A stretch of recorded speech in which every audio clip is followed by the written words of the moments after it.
There's a photograph somewhere in an Eastern European village. Faded, water damaged. The image shows a woman holding a child, both smiling, unaware that within 3 years the Spanish flu will kill one of them and transform the other into something that barely qualifies as human anymore. The photograph still exists in 2026, preserved in Miranda's abandoned laboratory, surrounded by decades of failed experiments and the calcified remains of people who died trying to bring that child back. Resident Evil isn't about zombies. Anyone who thinks the series is about undead creatures stumbling through hallways has missed the actual horror hiding beneath the surface. Resident Evil is about bloodlines, about how certain family names become synonymous with catastrophe, how genetics and trauma and ambition tangle together until you can't separate heredity from history, until the question stops being whether you'll encounter bioweapons and becomes how your specific bloodline will intersect with them. Over the next several hours, we're examining family bloodlines that shape the Resident Evil timeline. Not just the scientists who created the viruses or the soldiers who fought them, but the generational transmission of both infection and resistance. How the Spencer bloodline weaponized grief into global catastrophe. How the Ashford family turned scientific legacy into psychological collapse. How the Redfield siblings became synonymous with resistance, while the Winters family became living bioweapons, despite never choosing that path. This video analyzes these bloodlines as vectors of transmission, some spreading the horror, others trying to contain it, all of them marked by their family names in ways that outlive individual choices. If something in this content resonates with you, drop a comment about which family's trajectory connected most, whether it was watching generational trauma play out, recognizing patterns in how institutions exploit bloodlines, or just a detail about genetic inheritance you'd never considered before. So get comfortable, lower the lights, and let's begin. Chapter 1. Spencer. When Aristocracy Met Apocalypse. Oswell Edward Spencer was born into British aristocracy sometime in the early 1920s. The exact year remains unclear in available sources, but the circumstances of his birth are less important than what that birth guaranteed him. Wealth, education, the particular strain of arrogance that comes from never experiencing meaningful consequences for your actions. Spencer grew up believing the world existed to serve his vision, that his superior intellect and breeding gave him not just the right, but the obligation to reshape humanity according to his design. Understanding Spencer requires understanding a specific historical moment. The early 20th century saw aristocratic families across Europe losing political and economic power as democratic movements redistributed wealth and authority. Old bloodlines that had ruled for centuries found themselves increasingly irrelevant, their hereditary privileges stripped away by governments that no longer recognized breeding as qualification for leadership. Spencer's family was part of this decline, watching their ancestral influence erode with every passing decade. For someone raised to believe his bloodline made him inherently superior, this decline wasn't just economic loss. It represented an existential threat to everything his family name supposedly meant. Spencer internalized a specific ideology, social Darwinism taken to its logical extreme. He believed humanity's current state represented a mistake that needed correction, and people like himself, intellectually gifted and morally unencumbered by conventional ethics, should be the ones deciding what the corrected version looked like. In the early 1950s, Spencer went backpacking through Eastern Europe. This wasn't unusual for wealthy young men of his generation, who often undertook adventure travel to prove themselves before settling into family estates and inherited responsibilities. Spencer got lost. Inexperience with wilderness navigation combined with harsh winter conditions left him collapsed on a snow-covered road in a remote region, dying from exposure. Mother Miranda found him there. Miranda had been conducting bioweapons experiments in that village for over 30 years by the time Spencer stumbled into her territory. She brought him back to her settlement, offered the hospitality that isolated communities traditionally extended to travelers in distress. Spencer recovered over a period of weeks, and during that recovery, he observed something that would define the rest of his life and doom countless others. He saw villagers worshiping the Black God, actually a massive fungal colony Miranda had discovered in a nearby cave. He witnessed Miranda's authority over people who treated her with reverence bordering on religious ecstasy. Miranda told him about the mold, its regenerative properties, its ability to mutate and assimilate living organisms, its potential for creating enhanced humans. Miranda wanted to resurrect her daughter.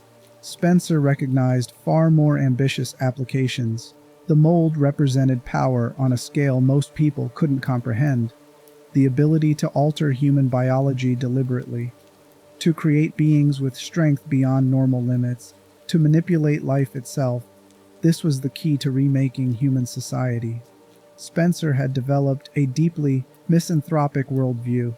He viewed humanity's current state as degraded, weakened by democratic principles that elevated the mediocre at the expense of the exceptional. He believed forced evolution was necessary, that only through biological modification could humanity achieve its true potential. Before leaving the village, Spencer studied the symbol representing the four lords, the families who ruled Miranda's territories. The symbol was a cross-like design incorporating imagery from each house. Spencer took that symbol with him when he left, and it would become the foundation for one of the most recognized logos in gaming history, the red and white umbrella that would mark every product, facility, and bioweapon created by the corporation he was already planning. Spencer returned to his life in the West with singular focus. He needed to recreate what Miranda had accomplished, but on an industrial scale. He needed researchers, funding, facilities, and most importantly, he needed a viral agent they could control and modify. Miranda's mold was one possibility, but Spencer recognized the limitations of working with a fungal organism that required specific environmental conditions. He needed something more portable, more weaponizable. He reached out to two individuals who would become his co-founders. James Marcus was a university colleague, a virologist with brilliant insights and complete absence of ethical boundaries when it came to research. Edward Ashford was the son of a wealthy aristocratic family willing to fund ambitious scientific projects that conventional institutions wouldn't touch. In the mid-1960s, the three men mounted an expedition to West Africa, searching for something they'd heard rumors about, a flower locals called the Stairway to the Sun. The flower was said to have remarkable properties, growing in locations where no other vegetation survived. When they finally located specimens and brought them back to laboratories, analysis revealed something extraordinary. The flower contained a virus unlike anything previously documented. This viral agent could genetically alter organisms at a fundamental level, rewriting cellular structures according to patterns the researchers were only beginning to understand. They named it the progenitor virus, and it became the foundation for everything that followed. In 1968, Spencer, Marcus, and Ashford formally established the Umbrella Corporation, the public-facing operation presented as a pharmaceutical company dedicated to advancing human health through innovative research. The private reality was a weapons development program exploring how the progenitor virus could create what they termed bioorganic weapons, living organisms engineered for military application. Spencer commissioned construction of a mansion in the Arklay Mountains outside a small Midwestern city called Raccoon City. The mansion itself was elaborate, designed by an architect named George Trevor. Beneath the mansion, construction crews built massive research laboratories, where viral research could be conducted away from regulatory oversight or public awareness. Once construction finished, Spencer murdered Trevor and his entire family. This wasn't paranoia. This was calculated operational security, eliminating anyone who could testify about what lay beneath the elegant facade. The Trevor family disappeared into the mansion's depths. Jessica and Lisa delivered to the laboratory system as test subjects for the same viral research their patriarch's architectural work had enabled, while George himself was sealed into the underground labyrinth and left to die there alone, never escaping the passages he had designed. The Spencer bloodline's defining characteristic emerges here. Oswald Spencer didn't just lack empathy. He possessed the specific combination of intelligence and ruthlessness that makes someone genuinely dangerous. He could identify what needed to happen to achieve his goals, then execute those steps without emotional interference. Murdering the architect and his family wasn't a crime of passion. It was an item on a checklist, completed with the same detachment as any other administrative task.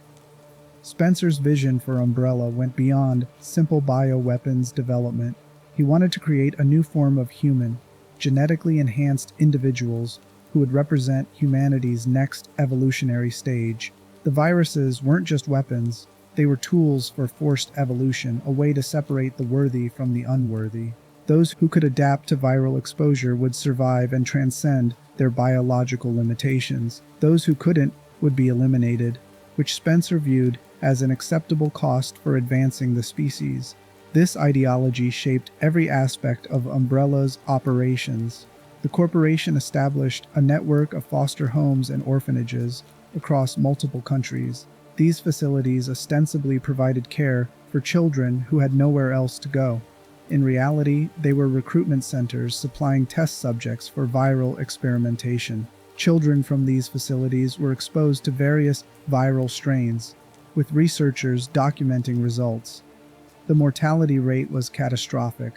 Most children died within days or weeks of exposure, their bodies unable to adapt to the genetic restructuring the viruses caused. A tiny fraction survived, showing signs of compatibility that suggested their unique genetic makeup made them resistant or partially immune. These survivors became part of Project W, which was a eugenics program designed by Spencer to cultivate a superior race through indoctrination and training. One of those survivors was a boy named Albert Wesker, whose story we'll examine in depth later. For now, what matters is understanding the pattern. Spencer didn't view these children as victims. He viewed them as raw material for human evolution, their deaths simply data points helping refine the process.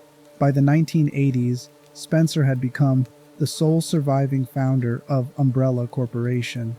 Edward Ashford died in 1968 after contracting the progenitor virus, an accident that Spencer may have orchestrated to eliminate a partner who was developing concerns about research direction. James Marcus would be assassinated in 1988 on Spencer's orders when he became too independent in his thinking. Spencer positioned himself as absolute authority over an organization that now operated in multiple countries, employed thousands of people, and generated enormous profits through pharmaceutical products that disguised its true mission, weaponizing life itself for military application. Spencer's ultimate goal remained unchanged from that moment in Miranda's village when he first learned about the mold. He wanted to force human evolution, to create a world where only the genetically superior survived. The viruses, the bioweapons, the decades of experimentation, all of it was infrastructure for this larger vision. Spencer believed he was saving humanity from itself, that his bloodline's superior intellect gave him the wisdom to make decisions lesser humans couldn't comprehend. The Spencer bloodline ends in 2006. Chris Redfield and Jill Valentine finally tracked Spencer to a mansion where he'd been hiding following Umbrella's collapse. They infiltrated the location, fought through defenses, reached Spencer's chamber. They found him already dead. Albert Wesker had arrived first, confronting his creator and murdering the man who'd infected him with the virus that made him superhuman. Whatever Wesker learned during that confrontation died with Spencer. The aristocrat who believed his bloodline entitled him to reshape humanity, who built a corporation that killed hundreds of thousands through bioweapon proliferation, who transformed personal ideology into institutional horror that outlived him. Spencer left no heirs, no children to carry his name, no family to inherit his vision. But the Bloodline's impact didn't end with Spencer's death. Every virus Umbrella created came from research Spencer initiated. Every bioweapon outbreak traces back to infrastructure he built. The Umbrella Corporation collapsed, but the market forces that made bioweapons development profitable persisted. New organizations emerged, staffed by former Umbrella researchers, selling expertise and samples to anyone willing to pay. Spencer's bloodline was a vector for catastrophe that continues spreading long after the original carrier died. His aristocratic belief that superior breeding justified remaking humanity became the ideological foundation for an industry built on weaponizing life itself. Understanding the Spencer bloodline means understanding how personal ideology, given enough resources and institutional protection, can create horror that outlives any individual lifetime. Chapter 2: Ashford, When Legacy Becomes Pathology. Edward Ashford was the money behind Umbrella Corporation's formation. His family had been prominent in British aristocratic circles for generations, accumulating wealth through colonial exploitation and strategic marriages. By the mid-20th century, the Ashford name carried significant social weight, but that weight was becoming increasingly disconnected from actual achievement. The family's reputation rested on accomplishments from previous generations, creating pressure on current members to prove they deserved their inherited status. Edward Ashford met Oswell Spencer and James Marcus through academic circles, connecting over shared interest in virology and biological research. When Spencer proposed the expedition to find the progenitor virus, Ashford provided funding. When the three men established Umbrella Corporation, Ashford's financial backing made the venture possible. Without the Ashford family's resources, Spencer's vision would have remained theoretical rather than operational. Edward Ashford had concerns about research direction from the beginning. While Spencer viewed the progenitor virus primarily as a foundation for bioweapons development, Ashford believed the focus should be on controlled enhancement rather than weaponization. He envisioned medical applications, therapeutic interventions that could cure diseases or extend human lifespan. The disagreement created tension among the founders, with Marcus generally siding with Spencer's more militaristic vision. In 1968, Edward Ashford died after contracting the progenitor virus. The official story called it an accident, exposure during laboratory work that went wrong.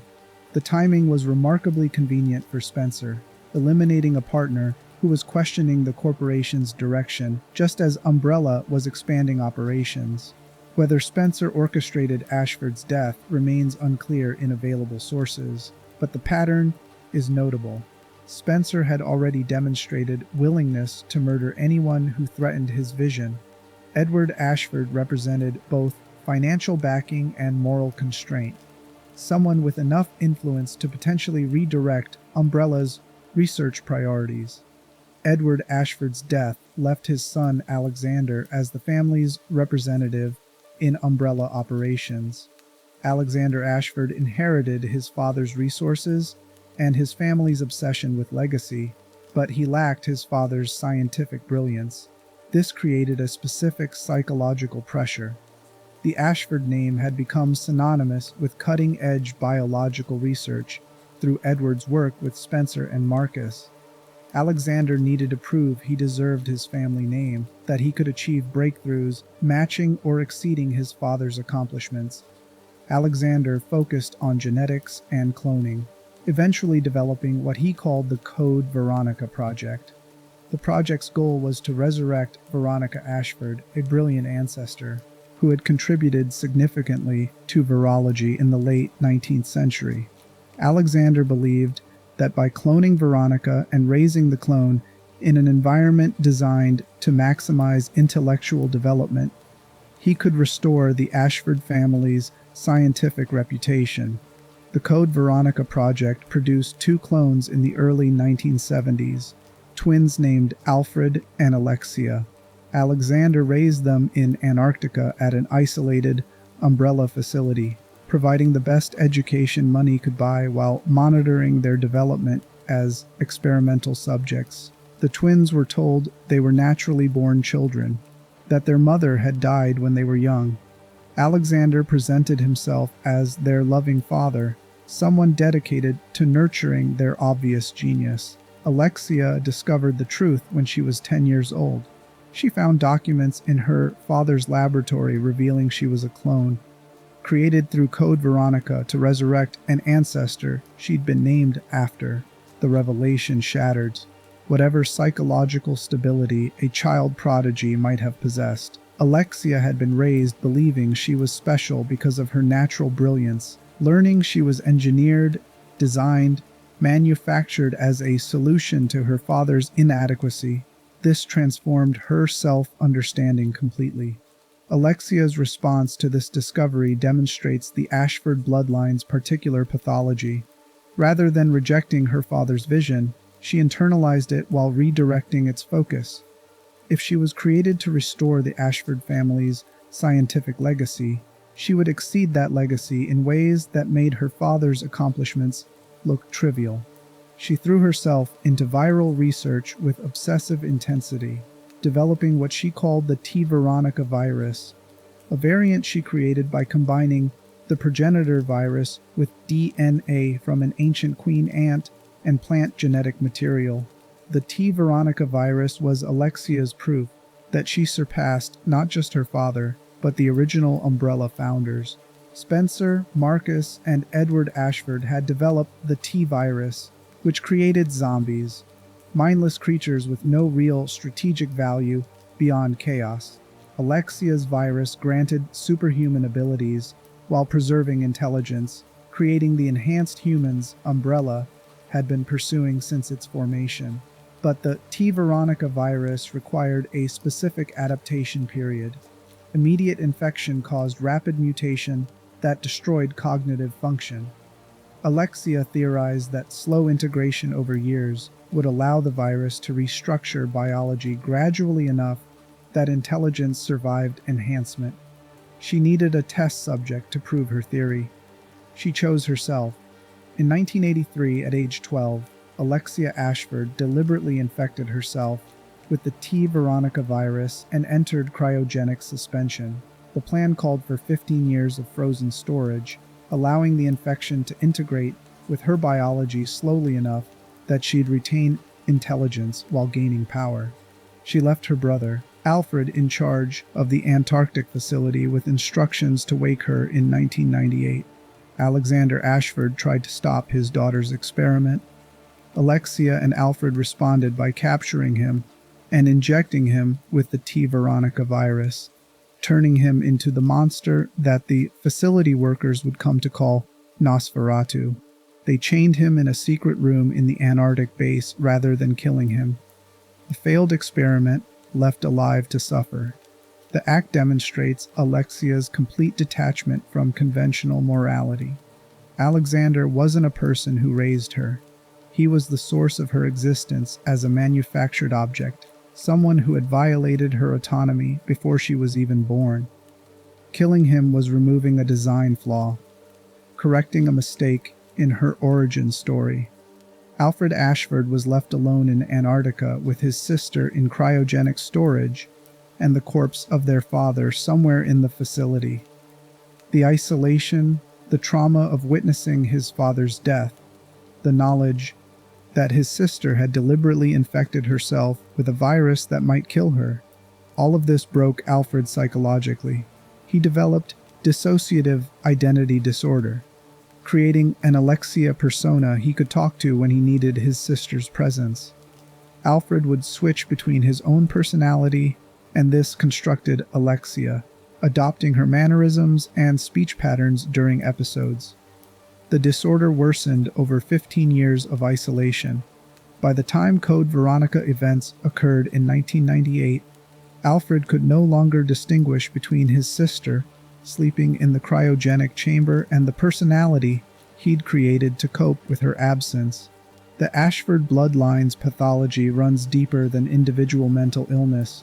It's about how obsession with legacy, with proving family worth through scientific achievement, creates pressure that warps development. Edward Ashford died trying to match Oswell Spencer's vision. Alexander Ashford destroyed his children trying to resurrect his family's reputation. Alexia Ashford sacrificed her humanity trying to prove she exceeded all of them. Alfred Ashford fractured into multiple personalities, trying to maintain connection with a sister who had abandoned him for 15 years. When Alexia woke from cryosleep in 1998, the T. Veronica virus had integrated exactly as she'd theorized. She possessed superhuman strength, regenerative abilities that made her nearly impossible to kill, and complete retention of her genius-level intelligence. She had succeeded where every other Umbrella researcher had failed, creating the enhanced human Spencer had envisioned decades earlier. But Alexia Ashford was never loyal to Umbrella.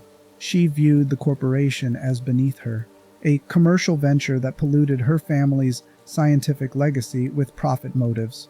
When Chris and Claire Redfield encountered her in Antarctica, she wasn't trying to advance Umbrella's goals. She was demonstrating her superiority over everyone who had doubted the Ashford name. Chris and Claire killed Alexia using explosives and concentrated firepower, destroying enough of her biological mass that even T. Veronica regeneration couldn't sustain it. Alfred had died shortly before, during combat with Claire. The Ashford bloodline ended in Antarctica, both twins dead in a facility their father had built to resurrect their family's reputation. The Ashford family's trajectory illustrates how bloodlines become prisons. Edward Ashford couldn't escape his family's need for scientific achievement. Alexander couldn't escape the pressure to prove he deserved his inherited name. Alexia and Alfred couldn't escape being manufactured solutions to problems they didn't create. Each generation tried to free themselves through exceeding the previous generation's accomplishments, which only deepened the obsession and made the pathology worse. Understanding the Ashford bloodline means understanding how institutional pressure and family legacy can warp human development. The Ashfords weren't victims of external forces. They were victims of their own need to prove their bloodline mattered, to demonstrate that the family name represented more than inherited wealth and social position. That need killed all of them, leaving nothing behind except research notes in an abandoned Antarctic facility, and a cautionary tale about what happens when legacy becomes pathology. Chapter 3. Marcus. When obsession outlives death. James Marcus came from academic circles rather than aristocracy. His background before meeting Spencer remains unclear in available sources, but his credentials as a virologist were legitimate. Marcus possessed genuine scientific brilliance, the kind of intuitive understanding of biological systems that can't be taught. He saw patterns in viral behavior that other researchers missed, made connections between cellular mechanisms that seemed unrelated. This brilliance made him valuable to Spencer, but it also made him dangerous. Marcus had his own vision for where bioweapons research should lead, and that vision increasingly diverged from Spencer's corporate goals. Marcus became one of Umbrella's 3 co-founders alongside Spencer and Edward Ashford. When they discovered the progenitor virus in West Africa, Marcus took the lead on developing modifications that could make the virus more controllable. He combined the progenitor with DNA from leeches, creating a modified strain they designated the T virus. The T stood for Tyrant, the code name for the super soldier program Spencer envisioned. The T virus had dramatic effects on living tissue. It caused massive cellular mutation, increased aggression, and in most cases, severe cognitive degradation. Subjects infected with the T virus became what survivors would later call zombies, shambling, violent creatures that attacked living humans with single-minded ferocity while displaying minimal higher brain function. Marcus viewed this as a starting point rather than failure. He believed further refinement could preserve intelligence while maintaining the physical enhancements. Spencer disagreed. Spencer recognized that a virus turning civilian populations into weapons that attacked their own infrastructure had strategic value even without preserving cognitive function. The two men's visions were heading in different directions. Marcus became obsessed with leeches. His initial use of leech DNA to create the T-virus evolved into something more disturbing. He began experimenting with creating a queen leech, a massive organism that could potentially control swarms of smaller leeches through something resembling a hive mind. Marcus believed the queen leech represented the next evolution in bioweapon development, a way to create organisms that could coordinate attacks with intelligence directing them from a central controlling entity. Umbrella established a training facility in the Arklay Mountains where Marcus could conduct his research. The facility officially served as an executive training center, teaching new employees about corporate procedures and safety protocols. Underground, Marcus operated laboratories where he continued leech experiments while training the next generation of Umbrella researchers.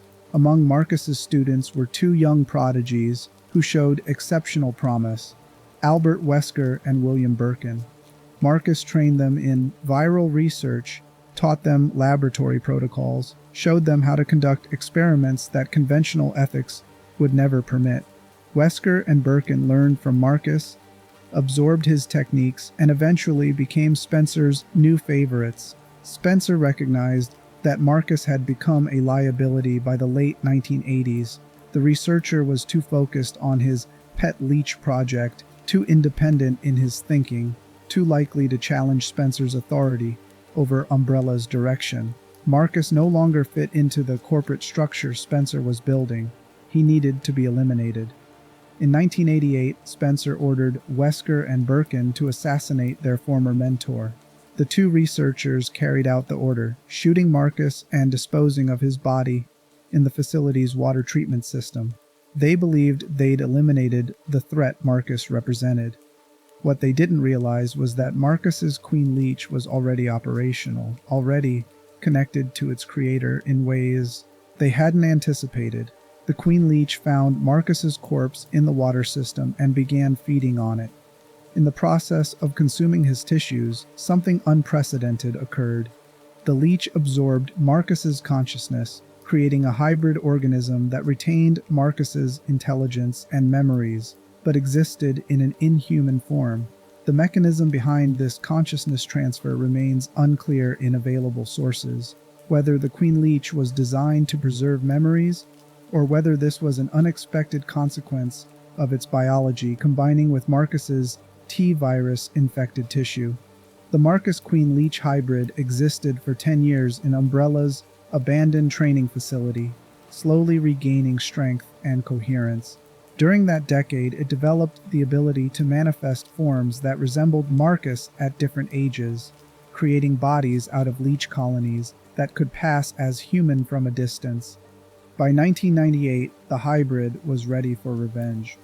Marcus released T-virus into the Ecliptic Express, a luxury train that ran through the Arklay Mountains. The train's passengers and crew became infected, transforming the vehicle into a rolling outbreak that would eventually crash near the Spencer mansion.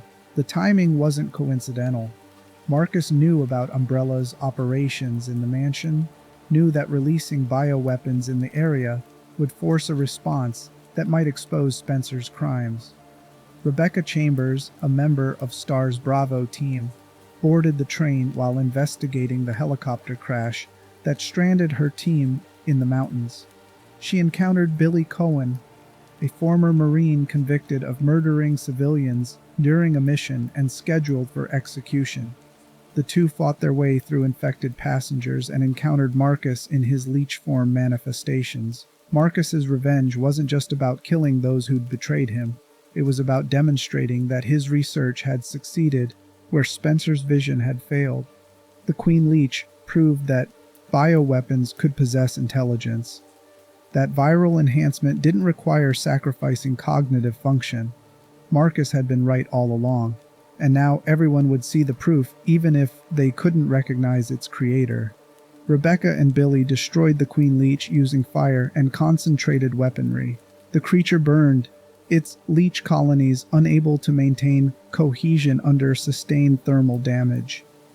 Marcus's consciousness, preserved for 10 years in this hybrid form, finally ended. The Marcus bloodline terminated completely. No family, no heirs, just research notes in an abandoned facility, and a cautionary tale about what happens when obsession outlives death. But Marcus's legacy persisted through his students.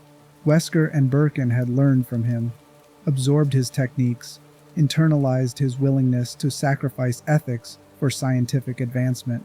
They would apply those lessons in ways Marcus never anticipated, creating horrors that exceeded even Queen Leech's nightmare.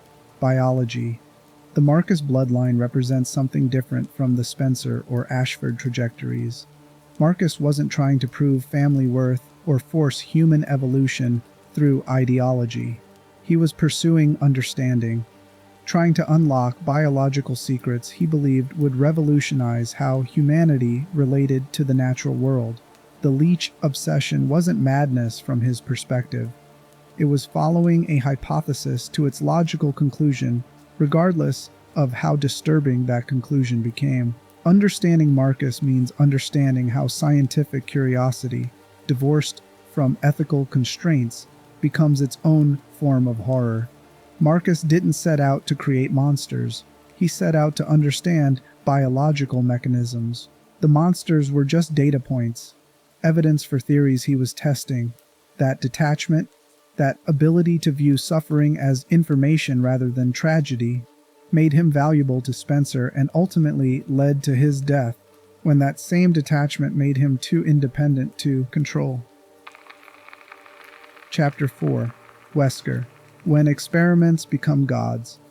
The Wesker bloodline doesn't begin with Albert Wesker. It begins with Project W, Spencer's eugenics program designed to cultivate superior humans through controlled viral exposure and indoctrination. In the 1970s, Umbrella established a network of foster homes and orphanages across multiple countries. These facilities provided cover for recruiting test subjects, children who had nowhere else to go, whose disappearances wouldn't generate sustained investigation. Spencer's researchers exposed these children to various viral strains, documenting which subjects showed compatibility. Most children died. The mortality rate was catastrophic. Bodies unable to adapt to genetic restructuring the viruses caused. A small fraction survived, showing signs of resistance or partial immunity that suggested their unique genetic makeup made them viable candidates for further experimentation. These survivors became part of Project W. Spencer didn't view them as victims. He viewed them as the foundation for a new form of human, genetically enhanced individuals who would represent humanity's next evolutionary stage. The children were given names starting with Wesker being one among many. They were raised in controlled environments, educated by Umbrella-affiliated instructors, indoctrinated with social Darwinist ideology that emphasized survival of the fittest. Albert Wesker emerged from this program as one of Spencer's most promising subjects. He showed exceptional intelligence, natural leadership abilities, and complete internalization of the ideology Spencer promoted. Wesker believed that superior individuals had the right to reshape humanity according to their vision, that conventional morality was weakness preventing necessary evolution. Umbrella recruited Wesker into the organization as a researcher once he reached adulthood. He studied under James Marcus at the training facility in the Arklay Mountains, learning viral research alongside William Birkin. The two became Spencer's new favorites, trusted with increasingly sensitive projects as they proved their loyalty and competence. In 1988, Spencer ordered Wesker and Birkin to assassinate Marcus. They carried out the order without hesitation, demonstrating the detachment that made them valuable. Murdering their mentor was simply another task, completed with the same efficiency as any laboratory procedure.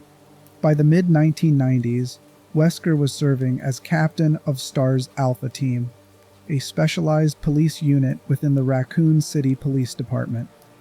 The unit was ostensibly created to handle high-risk situations that normal police couldn't manage. The actual purpose was creating a test group, elite officers who could eventually be exposed to bioweapons under controlled conditions, providing data on how trained combatants responded to various bioweapon types. Wesker monitored the unit from his position as captain, gathering intelligence for Umbrella while maintaining his cover as a dedicated law enforcement officer. His team members trusted him, viewed him as a competent leader who had their backs. They didn't know he was planning their deaths, orchestrating the field test that would expose them to bioweapons in the Spencer mansion. In July 1998, Wesker led STARS into the mansion. The operation was designed to expose his team to tyrants and other bioweapons, documenting how trained personnel responded to threats they'd never encountered before. Most of Wesker's team died during the mission. Chris Redfield, Jill Valentine, Rebecca Chambers, and Barry Burton survived, but only because they possessed exceptional combat skills and survival instincts. Wesker attempted to demonstrate the tyrant for Umbrella superiors during the mansion incident. The creature impaled him with its clawed hand, apparently killing him instantly. The survivors watched their captain die, believing he'd been betrayed by the bioweapon he'd been trying to control. Wesker didn't die. The tyrant's attack activated a dormant virus Spencer had infected Wesker with decades earlier. This virus, a prototype strain designed specifically for Project W subjects, restructured Wesker's biology in response to fatal trauma. His body underwent rapid mutation, developing superhuman strength, speed, and regenerative abilities that made him something between human and bioweapon. Wesker woke in the burning mansion with enhanced abilities and a new understanding of what he'd become. Spencer had been using him all along, not just as a researcher or operative, but as an experimental subject. The Project W indoctrination, the training, the positioning within STARS, all of it was infrastructure for testing whether Spencer's enhanced humans could survive and transcend beyond normal biological limits. Rather than feeling betrayed, Wesker embraced what he'd become. If Spencer wanted to create superior humans through viral enhancement, Wesker would pursue that goal independently. He went rogue from Umbrella, selling information and samples to competing organizations while conducting his own research into human evolution through bioweapons. Over the next decade, Wesker positioned himself as a power broker in the bioweapons black market. He possessed samples of every virus Umbrella had developed, had contacts in organizations that inherited Umbrella's research after its collapse, could move between corporate and criminal networks with equal ease. Wesker styled himself as humanity's evolutionary superior, someone who had transcended normal human limitations and now worked to force the rest of the species to evolve or die. In 2004, Wesker sent Ada Wong to Spain to obtain Las Plagas samples from the Los Iluminados cult. He recognized that parasitic bioweapons offered advantages over viral agents. They granted control while preserving intelligence, exactly what Spencer had been pursuing since Umbrella's formation. Ada delivered the samples, giving Wesker access to one of the most sophisticated bioweapons ever developed. Wesker used Las Plagas research to develop Ouroboros, a virus he believed would function as global selection pressure. Ouroboros was designed to kill anyone whose genetic structure couldn't adapt to its restructuring effects, while enhancing those who possessed compatible biology. From Wesker's perspective, this wasn't genocide. It was enforced evolution, saving humanity from itself by eliminating the weak.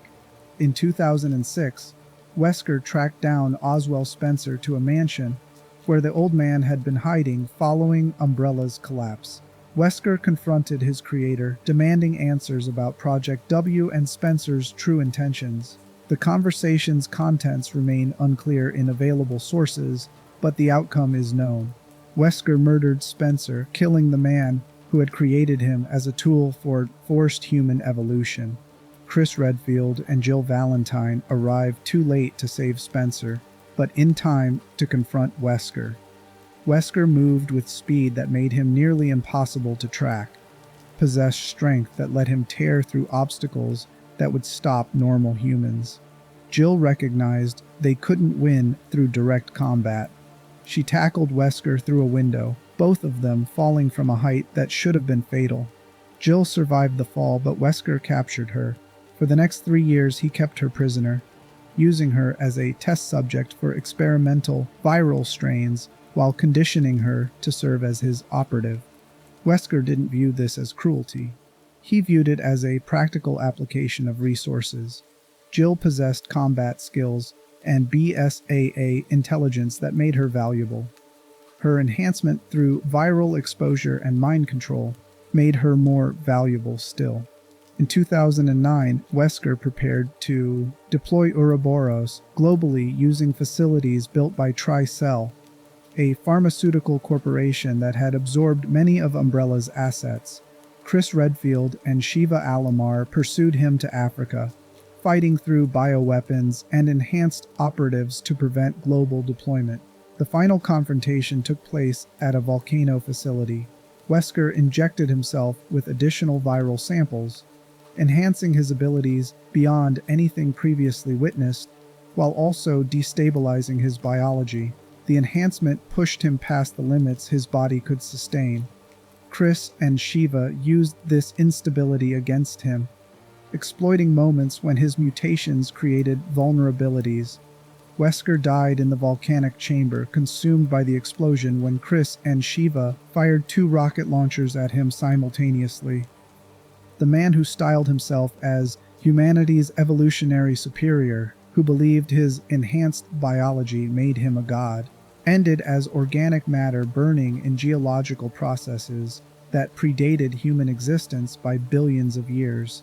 The Wesker bloodline, if Project W subjects can be considered a bloodline, represents weaponized evolution taken to its logical extreme.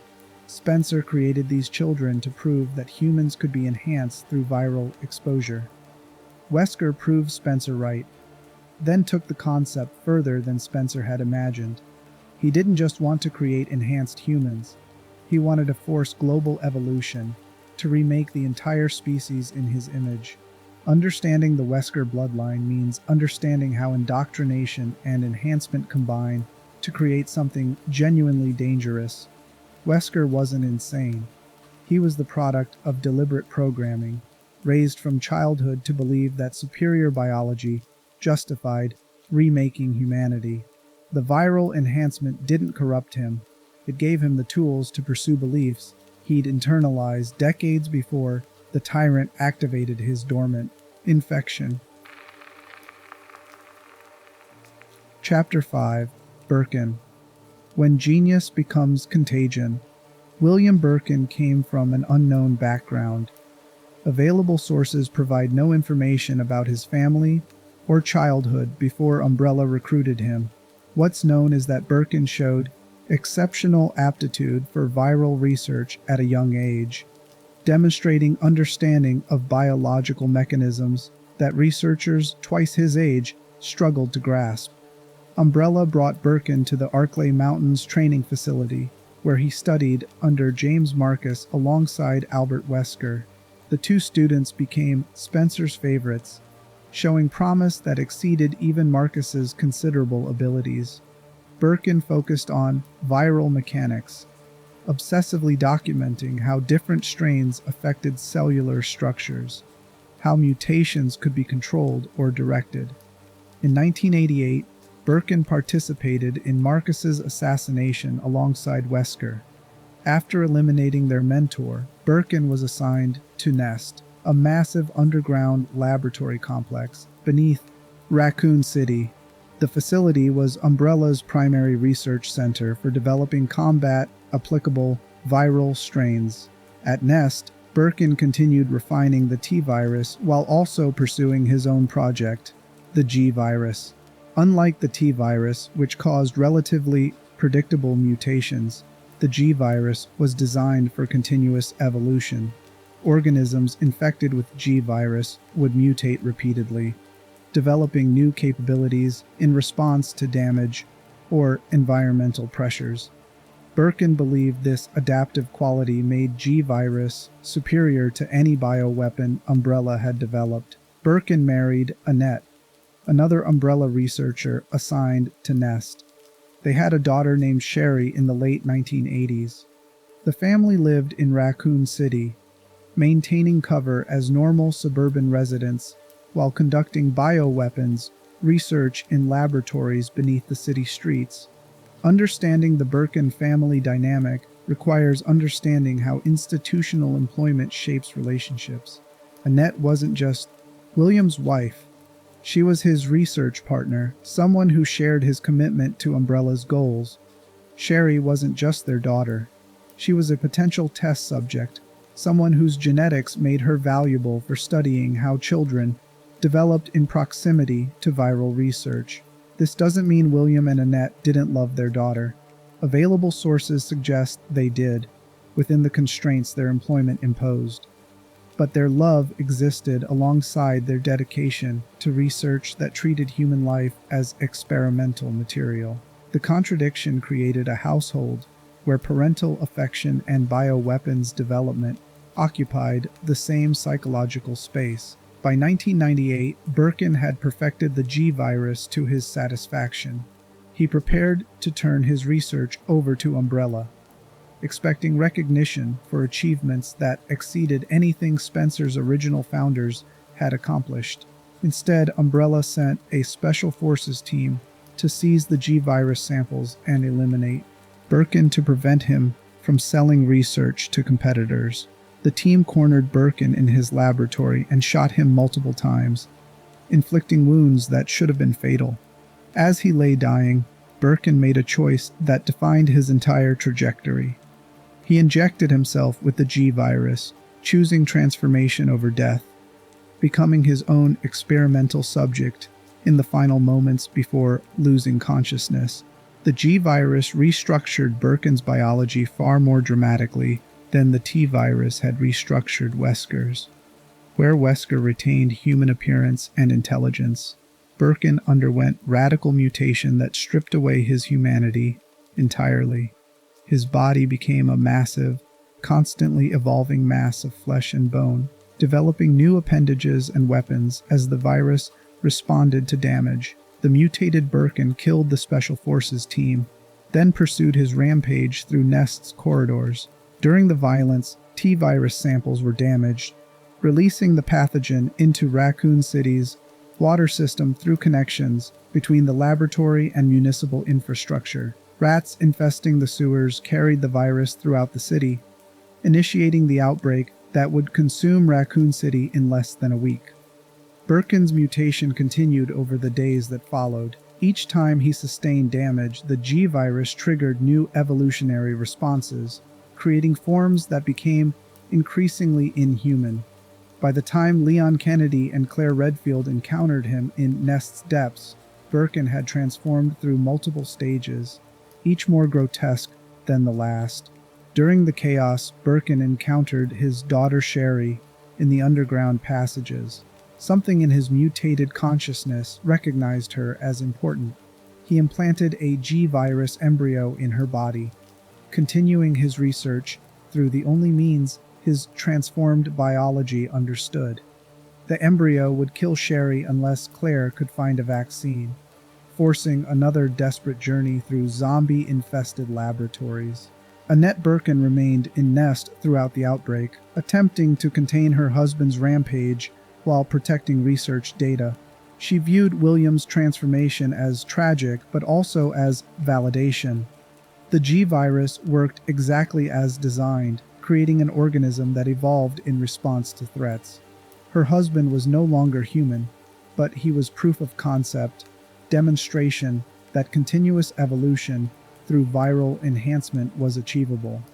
Claire found a G virus vaccine and administered it to Sherry, destroying the embryo before it could mature. But the process left Sherry infected with dormant G virus cells that would affect her development, making her biologically valuable to anyone interested in studying how the virus affected children. Leon and Claire killed the fully mutated Birkin using explosives and concentrated firepower, destroying enough biological mass that even G virus regeneration couldn't sustain it. The creature that had been William Birkin died in Nest's self-destruct sequence, consumed by the same explosion that eliminated decades of Umbrella research. The Birkin Bloodlines tragedy operates differently from the Spencer, Ashford, or Wesker trajectories. William Birkin wasn't pursuing ideology or proving family worth.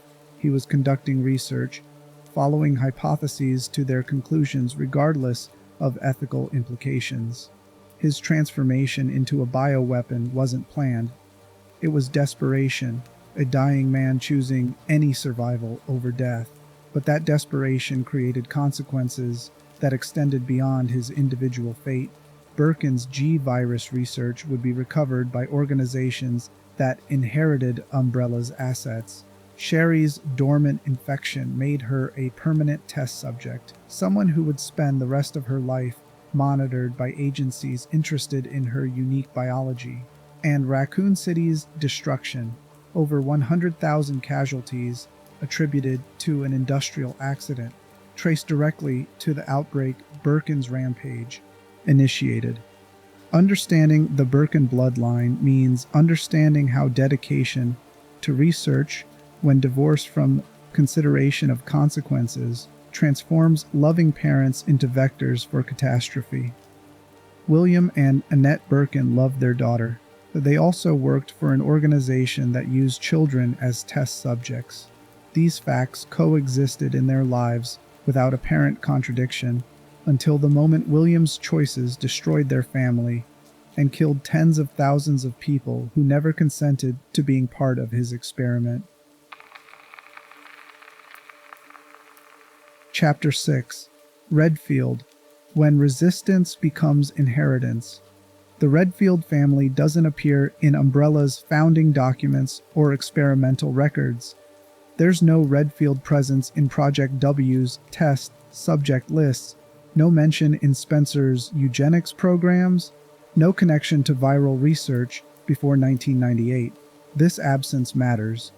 The Redfield bloodline represents something that exists outside institutional horror until institutional horror forces its way into their lives. Christopher Redfield was born in the United States. Available sources provide limited information about his childhood or family background beyond his sister Claire. What's known is that Chris served in the United States Air Force before joining the Raccoon City Police Department. His military service gave him combat training and leadership experience that would later prove essential for survival. Chris joined STARS in 1996. The Special Tactics and Rescue Service was presented as an elite unit within the Raccoon City Police Department, specialized officers who could handle high-risk situations normal police couldn't manage. Chris excelled in the unit, developing a reputation for reliability under pressure and genuine concern for team members' welfare. What Chris didn't know was that Albert Wesker, his captain, had orchestrated the entire unit as a test group for Umbrella. Every training exercise, every mission assignment, every operational protocol was designed to prepare STARS for eventual exposure to bioweapons. Wesker monitored his team's development, documenting which officers showed aptitude for combat against threats they couldn't anticipate. In July 1998, STARS Bravo team disappeared in the Arklay Mountains during an investigation into bizarre deaths in the region. Alpha Team was dispatched the following day to locate their missing colleagues. Chris was part of Alpha Team alongside Jill Valentine, Barry Burton, and Wesker himself. The Spencer mansion changed everything. Chris fought through infected creatures and bioweapons designed to test human limits. He discovered laboratories where Umbrella had conducted experiments on live subjects. He found evidence of systematic atrocity hidden beneath elegant architecture. And he watched Wesker, the captain he'd trusted, reveal himself as an Umbrella operative who had orchestrated the entire operation. The mansion exploded. Chris escaped alongside Jill, Barry, and Rebecca Chambers. They returned to Raccoon City with evidence of Umbrella's crimes, ready to expose the corporation's illegal bioweapons research. They were met with skepticism, dismissal, and eventually outright hostility. The police chief was on Umbrella's payroll. The mayor received campaign contributions from Umbrella-affiliated groups. Local media depended on Umbrella advertising revenue. The entire city had been economically captured by the corporation, making honest investigation politically impossible.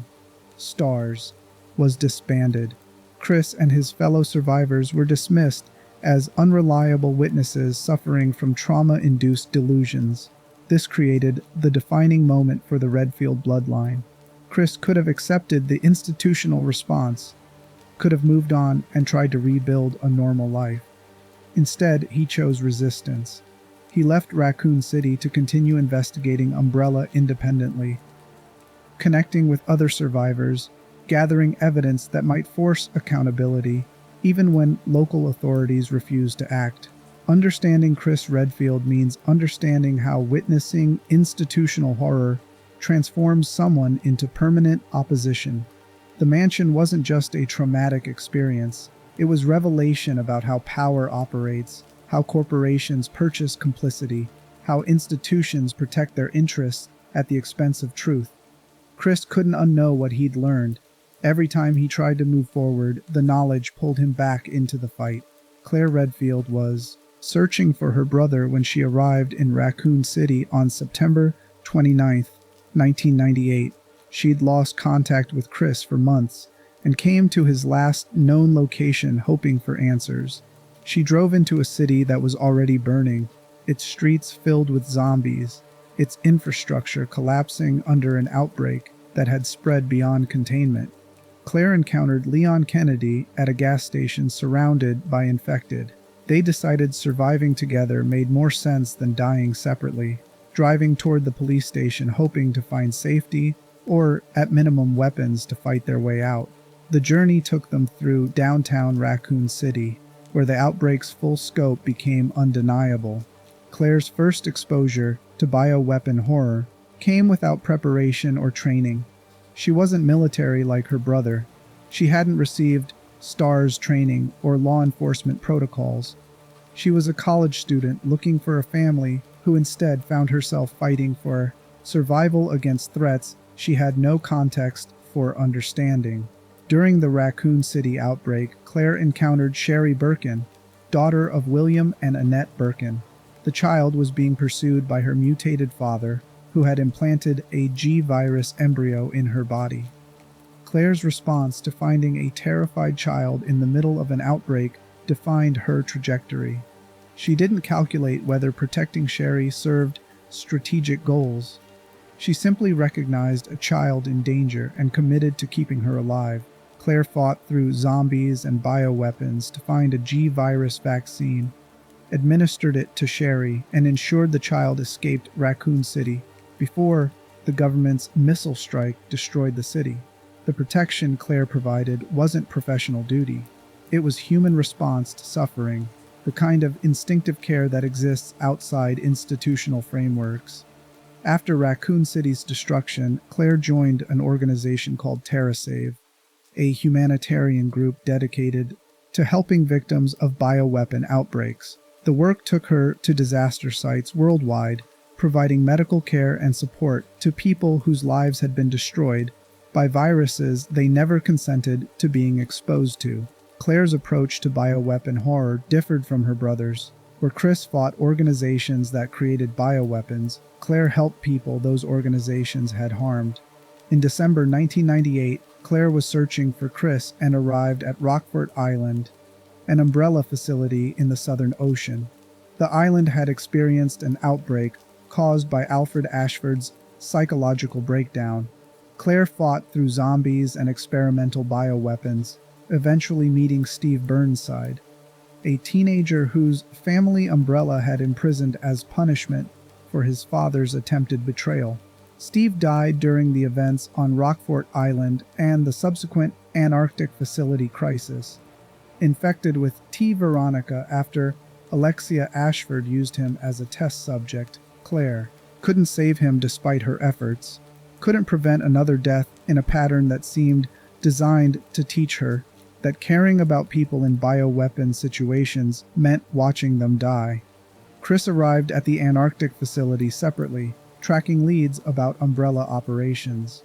The reunion between Chris and Claire happened during active combat against bioweapons and Alexia herself, making any emotional reconciliation secondary to immediate survival. They fought together, siblings who'd been separated by circumstances neither chose, now united against a threat that represented everything their family bloodline had come to oppose. Chris became a founding member of the Bioterrorism Security Assessment Alliance in the early 2000s, while Claire channeled her efforts into TerraSave, approaching the same crisis from a humanitarian angle. The BSAA was established as a private organization dedicated to combating bioweapon proliferation globally. Chris took operational roles, leading field teams into outbreak zones. Claire continued her work with TerraSave, approaching the same problem from a humanitarian angle. By 2009, Chris had been fighting bioterrorism for over a decade. The work had left visible marks, not just physical scars from combat, but psychological weight that comes from sustained exposure to horror. He'd lost teammates to bioweapons designed specifically to counter BSAA tactics. He'd seen survivors rescued from outbreaks only to develop chronic conditions from viral exposure. He'd fought organizations and governments, discovering that institutional interests often aligned with bioweapon proliferation rather than prevention. During operations in Africa in 2009, Chris discovered that Jill Valentine had survived her fall with Wesker 3 years earlier. Wesker had kept her prisoner, using her as a test subject while conditioning her to serve as his operative. Chris freed Jill from Wesker's control, but the reunion was complicated by years of trauma and mind control that had stripped away her autonomy. Chris killed Wesker in that African volcano facility, eliminating the man who had betrayed stars and murdered their captain. The victory should have felt like justice. Instead, it felt like another item checked off an endless list. Another bioterrorist eliminated while the market forces that created bioterrorists continued operating. The Redfield Bloodline's defining characteristic is sustained opposition without institutional backing. Chris and Claire aren't enhanced humans like Wesker. They don't possess Spencer's resources or the Ashford family's scientific legacy. They're two people who witnessed horror and chose to fight it despite understanding that individual resistance rarely changes systemic problems. This creates a specific psychological burden.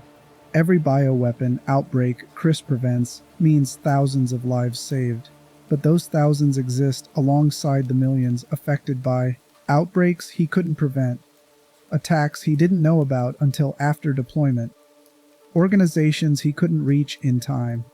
The successes matter. The failures accumulate anyway, creating weight that doesn't diminish with each victory. Claire's humanitarian work operates under similar constraints. Every survivor she helps rebuild their life after an outbreak represents a meaningful impact. But those survivors exist within systems that continue producing outbreaks, within economic structures that make bioweapon research profitable, within political dynamics where preventing future catastrophes takes lower priority than managing current crises. The Redfield bloodline isn't about genetic enhancement or scientific achievement. It's about inheritance of a different kind, the transmission of resistance across a lifetime of fighting threats that never fully disappear. Chris and Claire aren't famous because of who their parents were or what experiments they survived. They're significant because they chose to keep fighting when institutional responses failed, because they recognized that someone had to resist even when resistance felt futile. Understanding the Redfield bloodline means understanding how ordinary people become permanent opposition to institutional horror, not because they're heroes in some abstract sense, but because they witnessed something that made looking away impossible, then discovered that the fight never actually ends. Chapter 7: Valentine. When Delta Force meets bioweapon horror. Jill Valentine's background is better documented than most survivors, though significant gaps remain. Her father was French, her mother was of Japanese descent. The family circumstances that brought Jill to the United States remain unclear in available sources, but she was born in America and held citizenship. In the early 1990s, Valentine served in the United States Army. She attracted attention from recruiters for Delta Force, the nation's primary counterterrorism and special forces unit. Despite policies that officially barred women from combat roles at that time, Valentine was allowed to participate in the Operator Training Course, a 6-month intensive program where she excelled in bomb disposal and lockpicking. This background matters for understanding Valentine's trajectory. Delta Force training doesn't just teach combat skills, it conditions operators for decision-making under extreme pressure, for maintaining functionality when circumstances exceed normal human tolerance. Valentine learned to compartmentalize fear, to assess threats rationally even when situations appeared hopeless, to execute plans despite understanding they might fail. After her military service, Valentine joined the Raccoon City Police Department. She was recruited into STARS in 1996, assigned to Alpha Team with responsibility for rear security. Her bomb disposal expertise made her valuable for operations where explosive threats might be involved.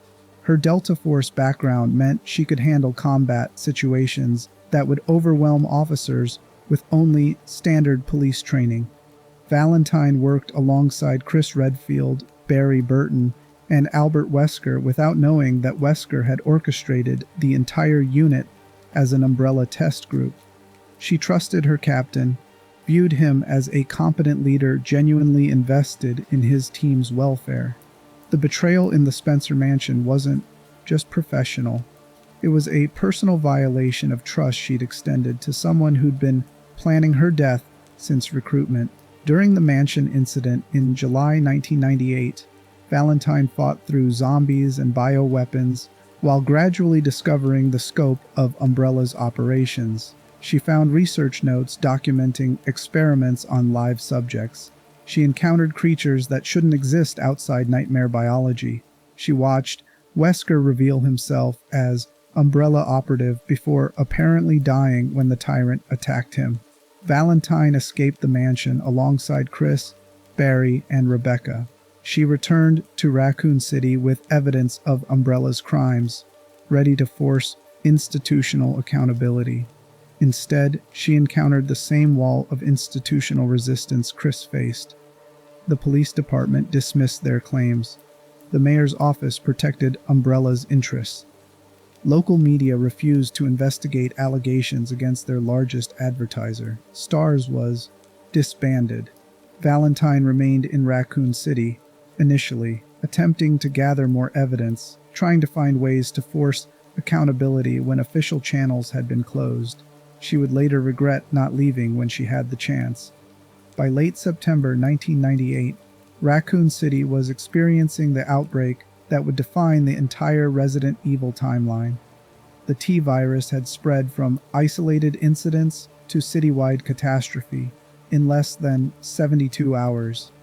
Emergency services had collapsed. Police who tried to maintain order were either dead, infected, or barricaded waiting for evacuation that wasn't coming. Valentine woke to chaos. The streets were filled with thousands of zombies, fires consuming entire blocks, smoke hanging over the city thick enough to make breathing difficult. She'd tried to warn them. She'd spent months documenting Umbrella's activities, attempting to force an investigation. She'd been ignored, dismissed, threatened with legal action. Now everyone who dismissed her warnings was either dead or dying. But Umbrella had deployed something worse than zombies.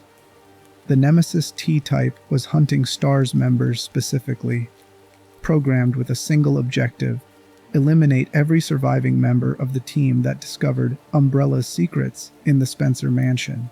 The creature was massive, heavily muscled, capable of using weapons ranging from rocket launchers to its own tentacle-like appendages. It could speak, constantly repeating STARS in a voice that sounded like vocal cords tearing with every syllable. Nemesis found Valentine within hours of beginning its hunt. The creature pursued her through burning streets, through buildings filled with zombies, through subway tunnels where she was trying to navigate toward any possible escape route. Every time she thought she'd lost it, every time she managed to barricade a door or put distance between them, Nemesis found her again. During the pursuit, Valentine encountered Carlos Oliveira, part of the Umbrella Biohazard Countermeasure Service. Carlos genuinely wanted to help people, was actually trying to rescue survivors despite his employer being the organization that created the outbreak. Valentine's partnership with Carlos was uneasy. She knew he worked for Umbrella even if he didn't fully grasp his employer's corruption, but survival required cooperation. During one encounter with Nemesis, Valentine was infected with the T-virus. The infection happened during combat, when Nemesis's tentacles penetrated her body, injecting viral material directly into her bloodstream. She had hours before the infection progressed, to the point where it became irreversible, where she'd lose cognitive function and become another zombie. Carlos left Valentine in a safe room and ventured alone into the most dangerous sections of Raccoon City. Searching for a vaccine he knew Umbrella had developed. The vaccine existed because Umbrella researchers needed protection while working with the virus, creating an antidote for their own safety without any intention of mass producing it for outbreak victims. Carlos found the vaccine and returned with hours to spare.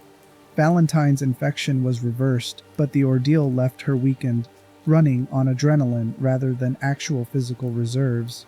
She needed to escape Raccoon City before the United States government decided the only solution was complete eradication. Valentine and Carlos destroyed Nemesis using weapons salvaged from Umbrella facilities. The creature finally stopped moving, its body too damaged to reconstruct functional anatomy, even with T-virus enhancement. They reached an evacuation helicopter moments before the missile strike. The city disappeared in fire bright enough to be visible from orbit, heat intense enough to vaporize organic matter instantly. The official death toll listed over 100,000 casualties, attributed to an industrial accident involving chemical plants. Valentine knew the truth. She'd tried to prevent it. She'd failed because institutions protected their interests more effectively than they protected human lives. After Raccoon City's destruction, Valentine joined Chris Redfield in forming what would become the Bioterrorism Security Assessment Alliance. The BSAA began as a loose network of survivors and activists trying to document bioweapon proliferation when official responses proved inadequate. It eventually evolved into a formal organization with UN backing and operational authority across multiple countries. Valentine's role in the BSAA combined her Delta Force training with her Raccoon City experience. She understood bioweapon threats from direct exposure. She possessed combat skills that let her operate in outbreak zones other personnel couldn't survive. She became one of the organization's most effective field operatives, leading missions into situations where success meant preventing catastrophes that would never make official records because they never happened. In 2006, Valentine tracked Oswell Spencer to a mansion where the old man had been hiding. She infiltrated the location alongside Chris, fighting through defenses, reaching Spencer's chamber. They found him already dead. Wesker had arrived first, murdering the man who'd created him.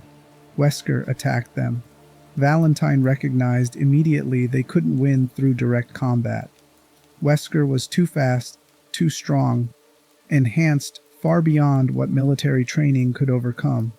She made a decision that defined her entire character.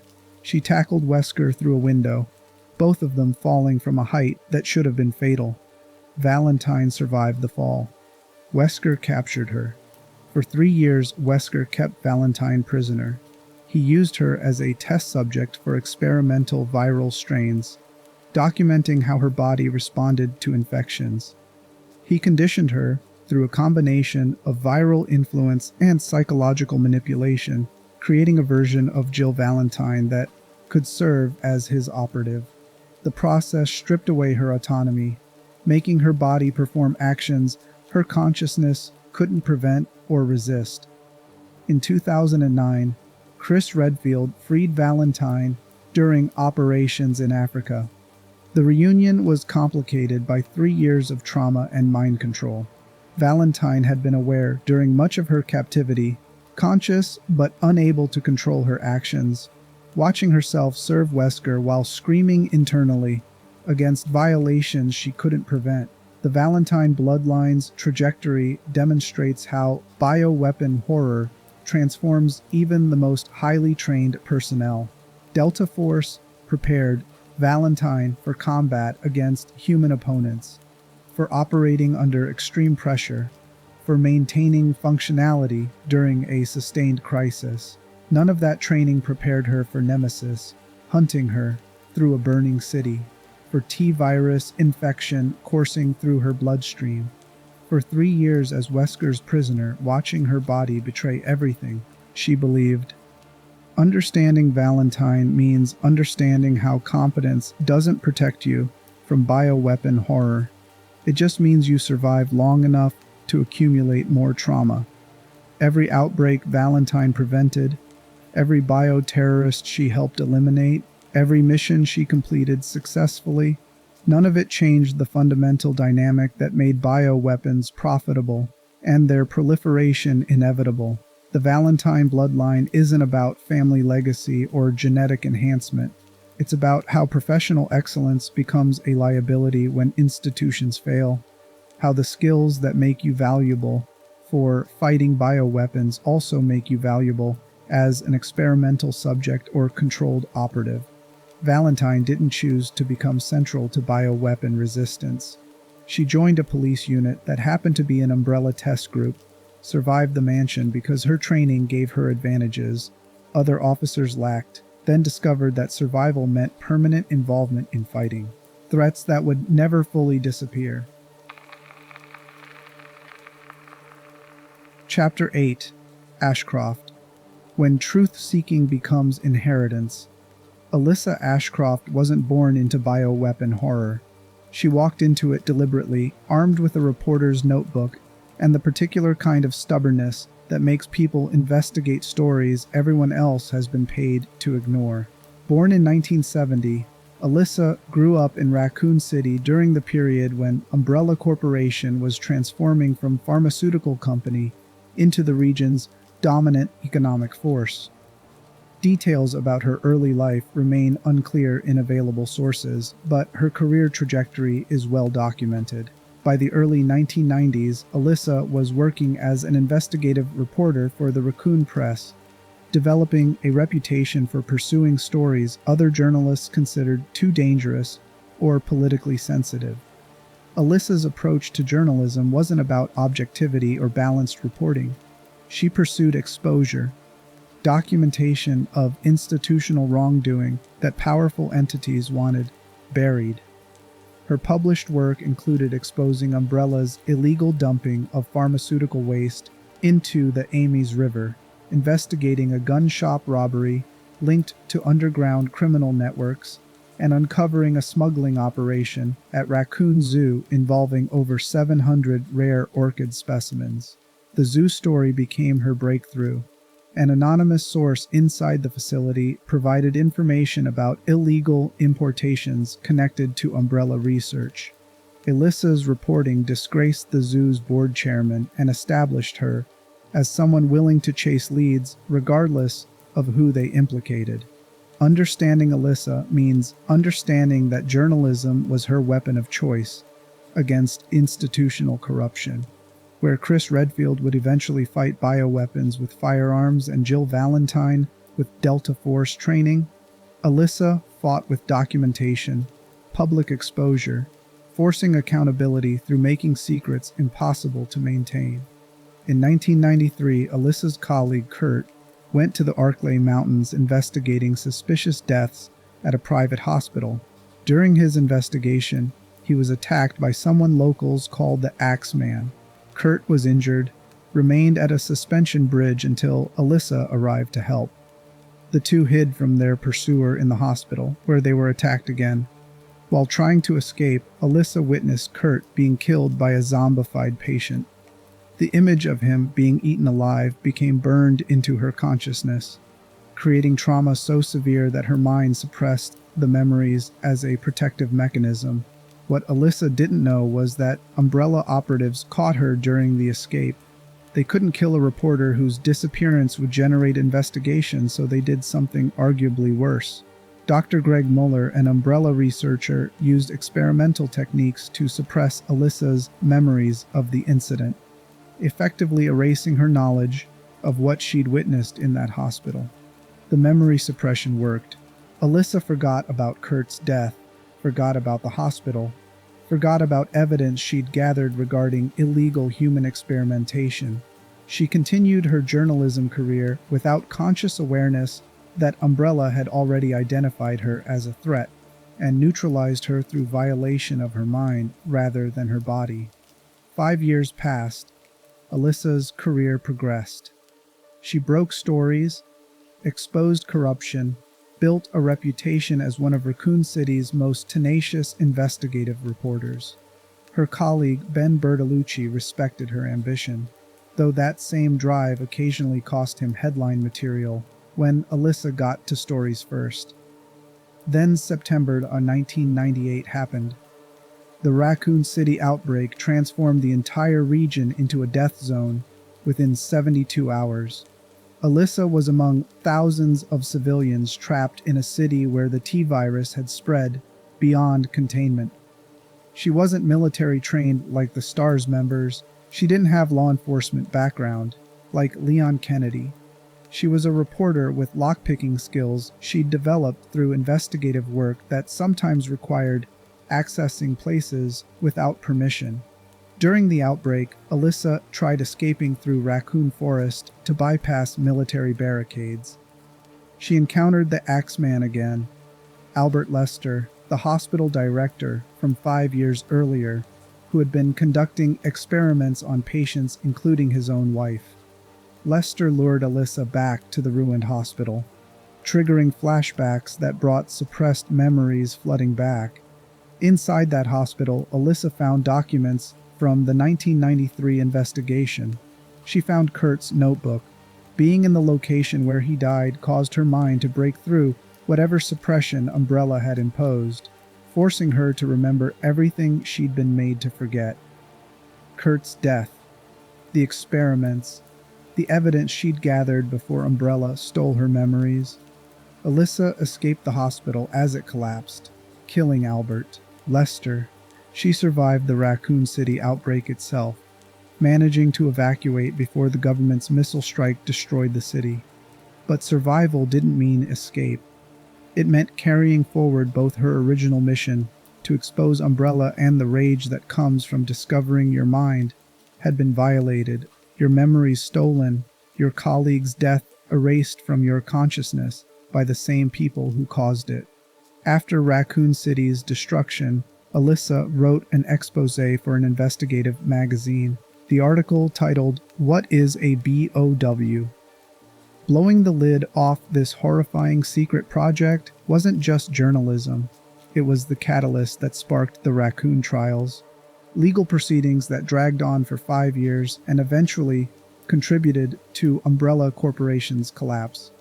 Umbrella tried dismissing Alyssa's work as conspiracy theory, using their institutional credibility to discredit reporting that threatened their narrative control. But enough survivors corroborated her documentation that public sentiment shifted. The corporation couldn't maintain cover stories when too many people had witnessed bioweapons firsthand, when too much evidence existed outside their control. The Ashcroft bloodline's defining characteristic emerges here. Alyssa wasn't fighting bioweapons with combat skills or scientific expertise. She was fighting with documentation, with public exposure, with the specific kind of institutional resistance that comes from making secrets impossible to maintain. Every article she published, every source she protected, every piece of evidence she preserved, all of it was infrastructure for accountability that institutions like Umbrella depended on preventing. Somewhere during the years following Raccoon City, Alyssa learned about Grace. The child was an orphan, born after the Raccoon City incident. Oswald Spencer, the aristocrat who founded Umbrella, who murdered his partners and built an empire on weaponized biology, had adopted the infant. Spencer was dying. His corporation had collapsed. His vision of forced human evolution through viral enhancement had failed spectacularly. And in what appears to have been his only genuine attempt at atonement, Spencer asked to speak with Alyssa. The interview happened before Spencer's death in 2006. Spencer told Alyssa he wanted to leave behind something other than catastrophe, wanted his legacy to include more than the hundreds of thousands killed by bioweapons his corporation developed. He showed Alyssa the baby he'd adopted, designated the child as his blind hope, his belief that perhaps human goodness could exist without requiring viral enhancement or forced evolution. Spencer asked Alyssa to take custody of Grace after his death. Following Spencer's murder by Albert Wesker in 2006, Spencer's butler Patrick contacted Alyssa and transferred guardianship according to Spencer's final will. Grace officially became Alyssa's daughter, taking the Ashcroft surname and inheriting a bloodline defined not by genetics, but by the choice to pursue truth, regardless of institutional opposition. Understanding why Alyssa accepted custody requires understanding her approach to institutional resistance. Spencer represented everything she'd fought against: corporate malfeasance, weaponized science, systematic atrocity disguised as pharmaceutical research. But Grace was an infant who hadn't chosen her adoptive father, hadn't participated in Umbrella's crimes, and deserved protection from becoming another casualty of bioweapon proliferation. Alyssa raised Grace while continuing investigative journalism. The work required frequent relocation, moving from town to town wherever stories demanded investigation. This mobility impacted Grace's social development, making it difficult for the child to form lasting friendships or establish stable peer relationships. Alyssa recognized this problem but couldn't resolve it. Her journalism depended on going where corruption needed exposure, which meant Grace's childhood was defined by instability. In 2016, Alyssa was writing for the Dulvey Daily in Louisiana, investigating mysterious disappearances that had occurred over a 2-year period. The work took her to the same region where the Baker family had been infected by Eveline. Though whether Alyssa connected those disappearances to bioweapon activity remains unclear in available sources. By October 2018, Alyssa was working as a freelance reporter, still pursuing stories while trying to provide a stable home for Grace. On October 18th, they checked into the Wrenwood Hotel in a city neighboring the ruins of Raccoon City. Alyssa had noticed someone watching her, a hooded figure she'd seen multiple times. She attributed it to paranoia at first, but the surveillance continued. Fearing the worst, Alyssa decided to leave town with Grace the following day. That night, someone called their hotel room asking for Miss Ashcroft. The electricity was cut out. Alyssa grabbed Grace and tried escaping. They encountered the hotel manager.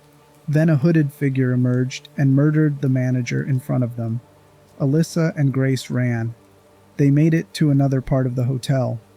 Grace, terrified, called local enforcement despite her mother's protests. Alyssa tried calming her daughter, told her she was her hope, repeating Spencer's designation without Grace understanding what the words meant. They reached an emergency door. The hooded man appeared. He swung a machete, severing Alyssa's neck. She'd managed to shoot him before dying, inflicting wounds that would kill him seconds later. But Alyssa Ashcroft, investigative reporter who survived Raccoon City, who exposed Umbrella's crimes, who spent 25 years documenting institutional horror and forcing accountability, died in a hotel room while her 8-year-old daughter watched. The man's body fell backward onto a table, knocking over an oil lantern that set the room on fire. Grace was left mourning her mother while flames consumed evidence of what had happened. She escaped the hotel carrying trauma that would define the rest of her life. The Ashcroft bloodline could have ended there. Grace could have entered foster care, could have been adopted by a family with no connection to bioweapon horror, could have lived a life where her mother's murder became a tragic backstory rather than inherited mission. Instead, Grace joined the Federal Bureau of Investigation. In 2025, despite having no prior law enforcement experience, Grace became an intelligence analyst for the FBI. The choice demonstrates how trauma can redirect life trajectories in ways that look like destiny, but are actually just people trying to find meaning in suffering they couldn't prevent. Grace wasn't following her mother's path exactly. She wasn't a journalist pursuing public exposure. She was an analyst working within institutional frameworks, using intelligence gathering rather than publication as her weapon. But the underlying pattern was identical. Alyssa fought institutional corruption through documentation. Grace was fighting it through a federal investigation. By 2026, Grace had become reclusive. She spent her days working in the bureau, her free time at home near the Midwestern office, never establishing contact with anyone. The isolation was a protective mechanism, way of preventing attachments that might lead to more loss. Then she was assigned to investigate mysterious deaths at the Wrenwood Hotel. 5 people had died exhibiting black bruises all over their bodies, killed by an unidentified disease. All 5 were survivors of the Raccoon City outbreak 28 years earlier.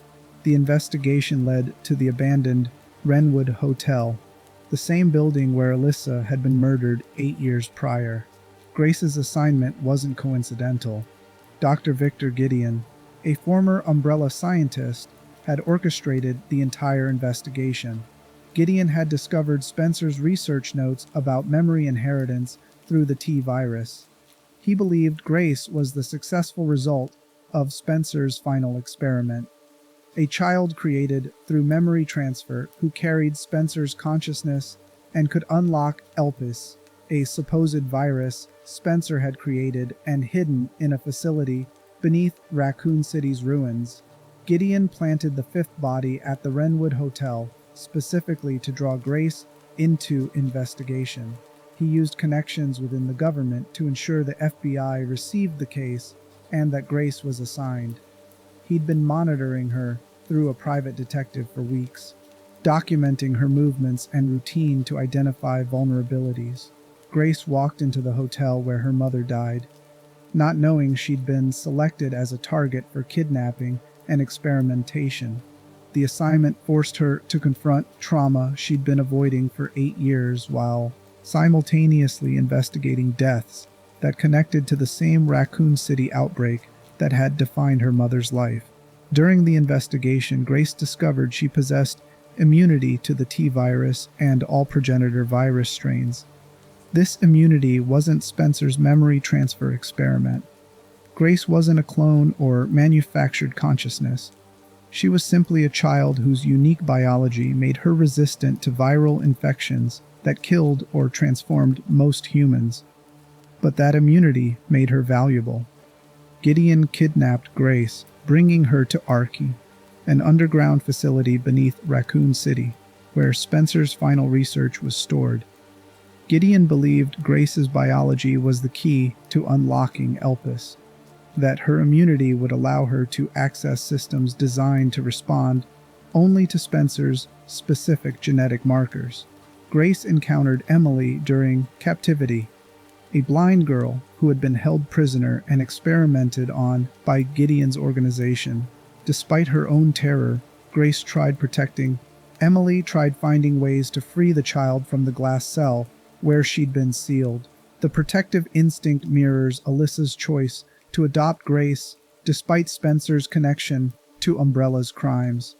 The Ashcroft bloodline, whether genetic or inherited through choice, creates people who try protecting others even when their own survival remains uncertain.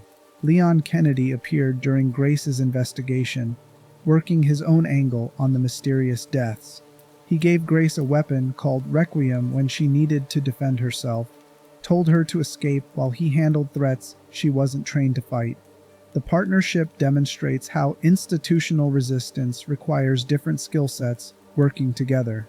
Leon's combat experience combined with Grace's analytical intelligence. Neither sufficient alone, but effective when coordinated.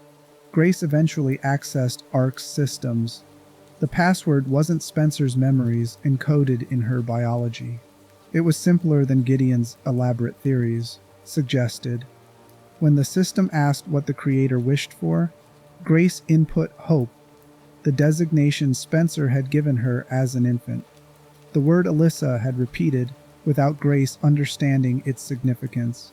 The system released Elpis, not a virus designed for mind control or forced evolution, but an antiviral, Spencer's final creation designed to undo virus-based infections. The compound could cure the degradation affecting Raccoon City survivors, could neutralize T-virus exposure, could reverse biological damage that bioweapons research had inflicted on thousands of victims. Grace used Elpis to cure Leon Kennedy, who had been suffering from the same syndrome killing other Raccoon City survivors. She tried using it to save Emily, but the blind girl had been infected with dormant T-virus that activated during Grace's rescue attempt. Emily mutated despite Grace's desperate efforts. Leon shot the transformed child over Grace's protests, eliminating the threat while Grace mourned another death she couldn't prevent. Gideon was killed during ARC's destruction. The facility collapsed, burying Spencer's final research beneath the ruins of Raccoon City. News outlets posthumously credited Alyssa Ashcroft for Spencer's story about Elpis, with conspiracy theorists claiming her murder had been a cover-up orchestrated by shadow organizations controlling the United States government. The Ashcroft bloodline's trajectory demonstrates how truth-seeking becomes inheritance. Alyssa investigated institutional corruption until it killed her. Grace inherited that mission not through genetic transmission but through witnessing her mother's murder and recognizing that the systems which killed Alyssa were still operating, still producing victims, still requiring resistance from people willing to document what powerful entities wanted buried. Understanding the Ashcroft bloodline means understanding that bioweapon horror creates victims beyond outbreak zones. Alyssa was killed not by viral infection, but by her effectiveness at exposing institutional crimes. Grace was targeted not because she participated in bioweapons research, but because her biology made her useful for accessing Spencer's final creation. Mother and daughter were both marked by their relationship to truth, Alyssa through publishing it, Grace through carrying biological immunity that made her valuable for unlocking it. The bloodline isn't about combat prowess or scientific genius. It's about how investigative work, whether journalistic or analytical, becomes its own form of resistance against institutional horror. Alyssa's articles helped bring down Umbrella Corporation. Grace's investigation released an antiviral that could cure bioweapon-related degradation. Both were civilians using intelligence gathering rather than military force. Both were targeted specifically because their work threatened institutional interests. Grace adopted Emily before the child's death, becoming mother to a blind girl she couldn't save despite her best efforts. The adoption mirrors Alyssa's choice to raise Grace despite Spencer's connection to Umbrella's crimes. The pattern suggests the Ashcroft bloodline, whether genetic or chosen through inheritance of mission, creates people who try protecting others even when protection proves impossible, who pursue truth even when truth gets them killed, who resist institutional horror through documentation rather than combat. The Ashcroft family story isn't finished. Grace survived Ark's destruction. She carries forward both her mother's mission and the knowledge that truth-seeking makes you valuable to organizations that want information controlled rather than exposed. She possesses immunity that prevents Gideon from using her for his purposes, but doesn't eliminate her value to other groups interested in understanding viral resistance. Whether Grace continues her mother's work, whether she remains with the FBI or pursues independent investigation, whether she finds ways to honor Alyssa's memory without repeating her fate, these questions remain open. What's certain is that the Ashcroft bloodline has become synonymous with a specific form of resistance. Civilians fighting institutional horror, not with weapons but with intelligence, exposure, and the stubborn refusal to let powerful entities bury their crimes. Chapter 9. Graham. When presidential bloodlines become leverage. The Graham family enters the Resident Evil timeline through politics rather than science or military service. President Graham served as President of the United States from 2001 to 2009. His presidency coincided with the War on Terror's escalation and the period when bioweapon proliferation transitioned from corporate malfeasance to geopolitical reality. Graham inherited considerable challenges from previous administrations. Domestically, he faced ramifications of the Raccoon City destruction incident in 1998, which had forced a previous president's resignation. Graham maintained the policy of continuing a cover-up over the incident, keeping information about illegal bioweapons deals with Umbrella Corporation classified at the expense of public transparency. This decision matters for understanding the Graham bloodline's trajectory. The president knew the truth about Raccoon City. He knew over 100,000 American citizens died in a bioweapon outbreak that could have been prevented if institutional oversight had functioned properly. He chose to maintain the cover story anyway, prioritizing political stability over accountability. Graham's daughter Ashley was born around 1984. She attended college in Massachusetts, living a relatively normal life for someone whose father held the highest political office in the country. In autumn 2004, Ashley was kidnapped by operatives working for Osmond Sadler while on her way home from university. The operation was carefully coordinated. An imposter Secret Service detail feigned engine trouble, moving Ashley into another vehicle where she was subdued. Krauser had been working for Albert Wesker but was also conducting his own agenda, using Ashley to gain access to Los Illuminados, a paramilitary cult operating in Spain. Los Illuminados had obtained Las Plagas, a parasitic organism that embedded in hosts' nervous systems and granted the controlling entity the ability to influence or override behavior while leaving cognitive functions largely intact. The cult's leader, Osmond Sadler, arranged Ashley's kidnapping specifically to infect her with Las Plagas and send her back to the United States, where the parasite would mature and allow him to control the president's daughter. Sadler's plan represented a different threat model than previous bioweapon deployments, where the T virus created chaos and the G virus enabled continuous evolution. Las Plagas created control, and infected Ashley could be returned to her father, positioned near Supreme Court justices, generals, CEOs, and influential congressmen. When activation signals were sent, she would turn on people who trusted her, infecting them with parasites that would make them puppets of Los Illuminados. Information leaks from an unknown source led the United States government to investigate the Spanish region where Ashley was being held. Fears of a mole within their ranks greatly curtailed the rescue operation's scope. Leon Kennedy was sent with a small team to confirm Ashley's presence and extract her if possible. Leon found Ashley held captive in a church in the village Los Illuminados controlled. She initially thought he was a cult member throwing small items at him, until Leon holstered his weapon and convinced her that her father had sent him for rescue. The pair attempted to leave but encountered Sadler, who revealed that both Ashley and Leon had been infected with Las Plagas parasites. The infection created a timeline.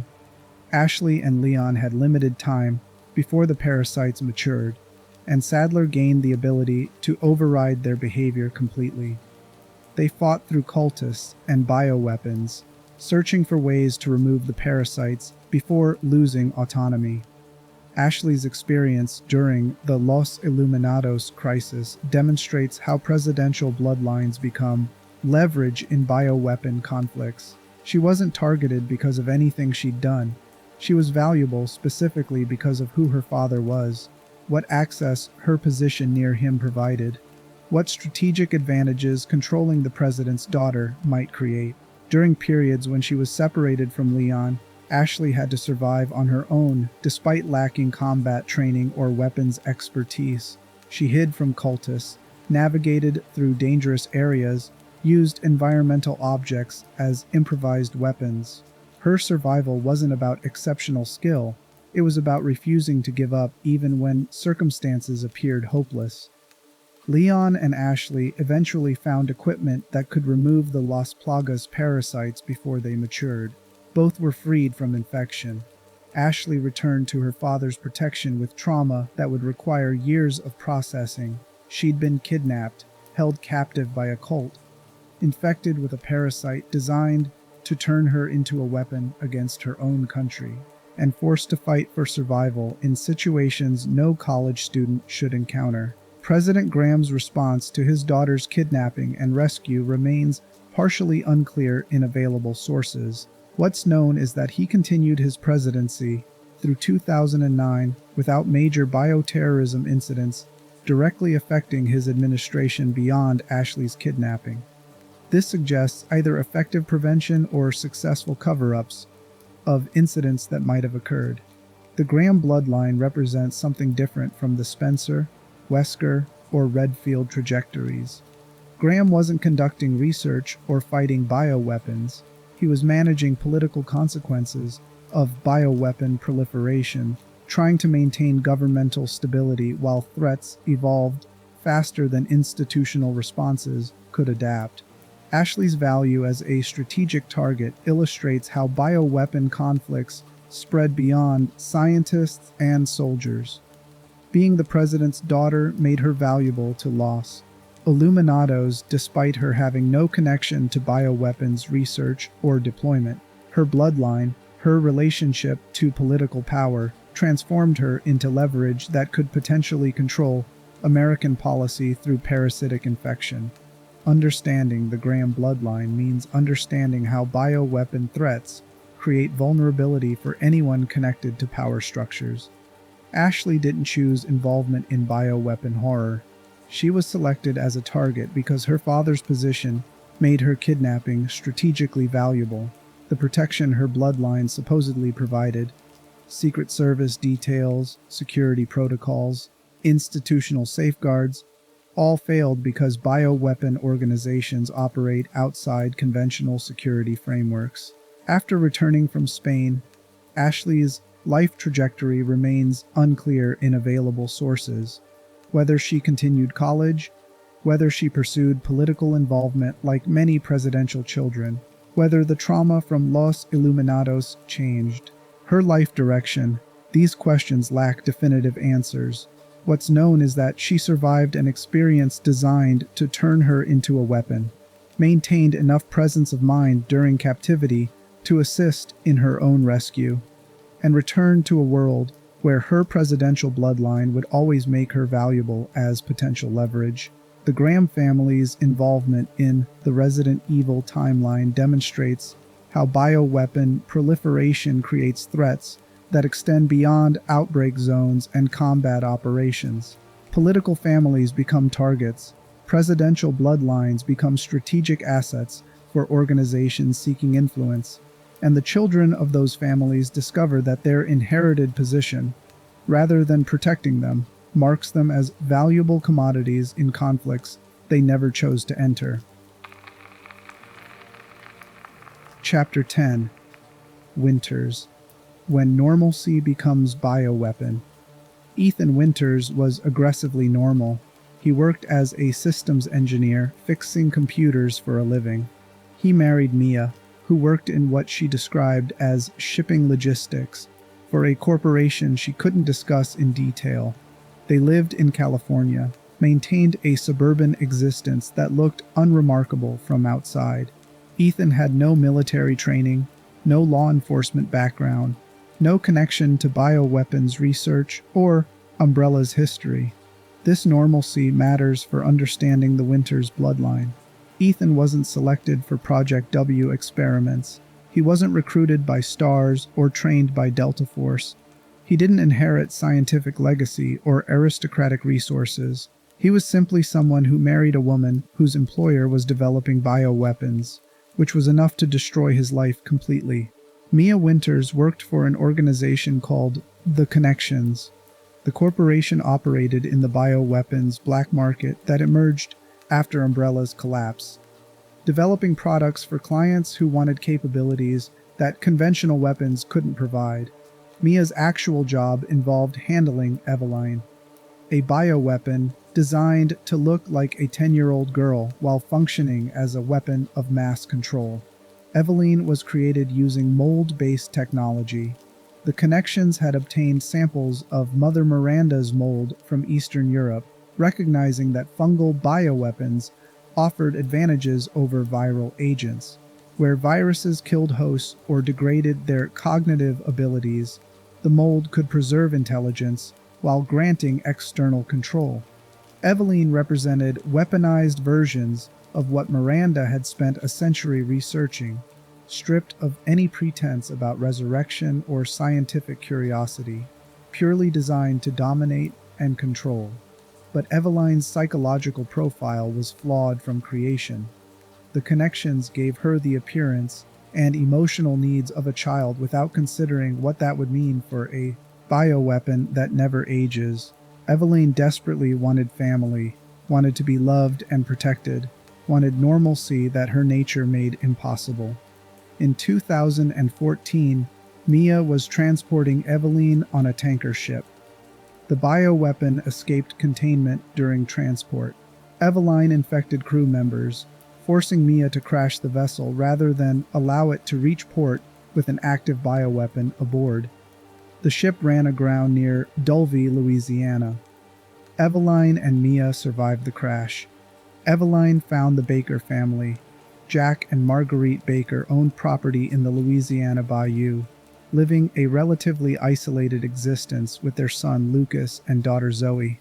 They were ordinary people, working-class Americans trying to maintain their family farm in an economically depressed region.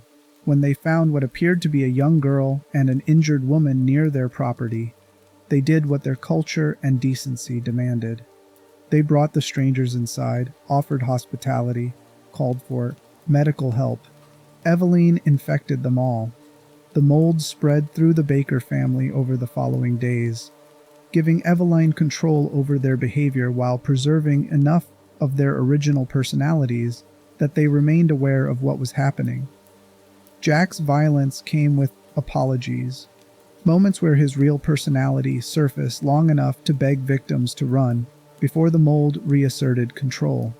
Marguerite's maternal obsession included genuine grief about what she'd become, distorted through infection into something that expressed love through violence. Lucas represented a different problem. His infection never fully controlled him. He'd been taking a serum the connections provided that suppressed the mold's control mechanisms. Lucas was acting out sadistic impulses voluntarily, using his family's infection as cover for behavior that reflected his actual personality rather than Eveline's manipulation. This made him more disturbing than his parents, someone who could have helped his family but instead used their suffering as an opportunity for indulging cruelty. 3 years passed. The Baker property became known locally as a place to avoid, somewhere that swallowed visitors who never returned. Local authorities received reports, but investigations got shut down through connections interference. The organization wanted to study Eveline's long-term effects on hosts, documenting how mold infection progressed and whether control remained stable over years.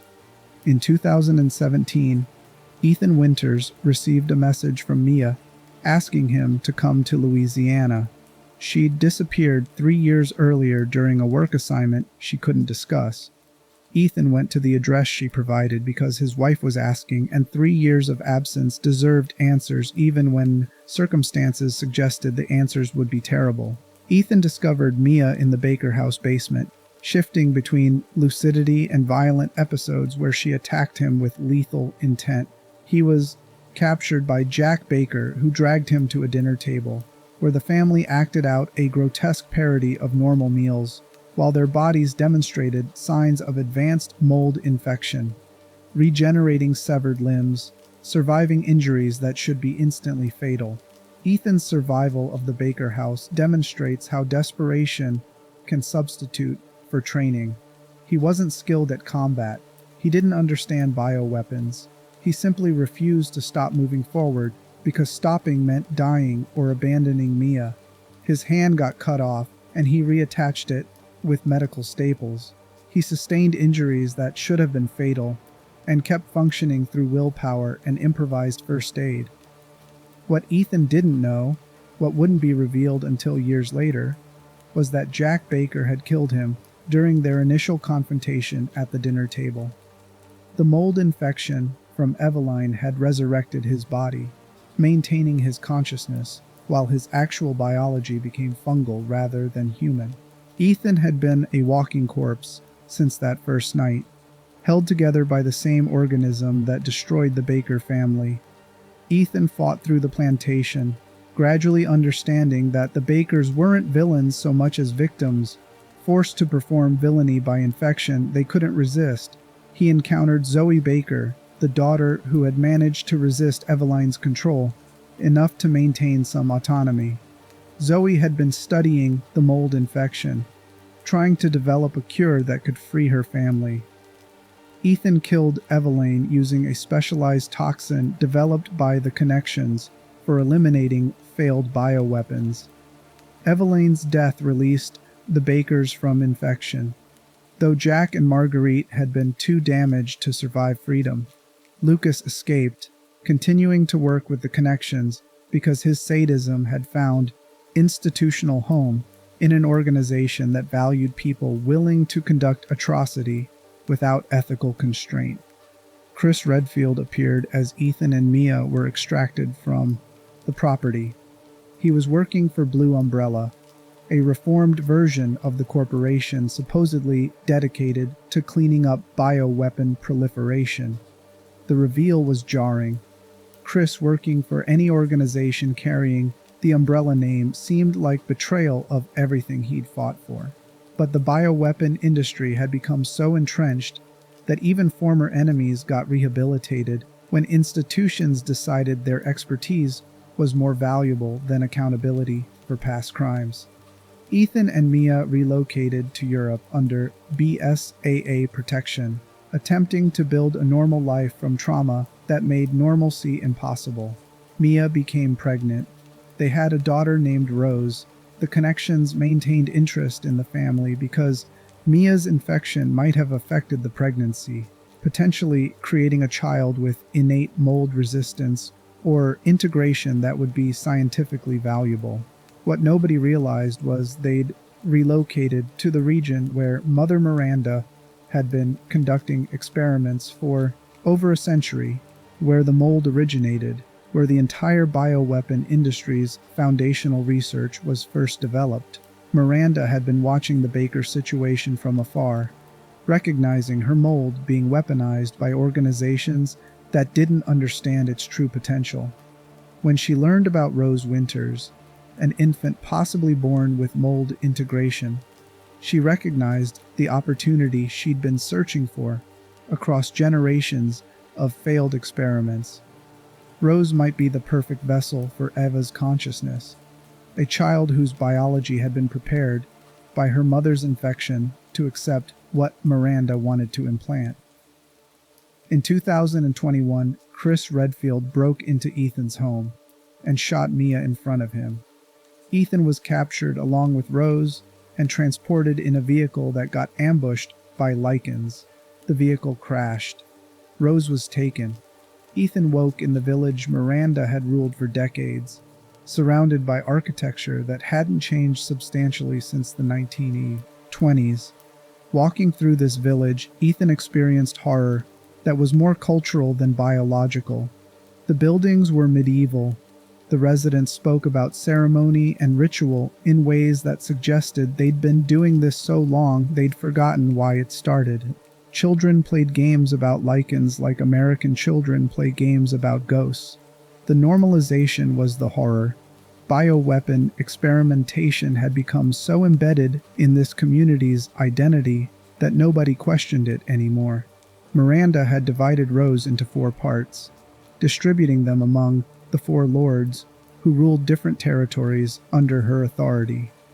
This forced Ethan to visit each domain, experiencing different flavors of bioweapon horror while collecting pieces of his daughter.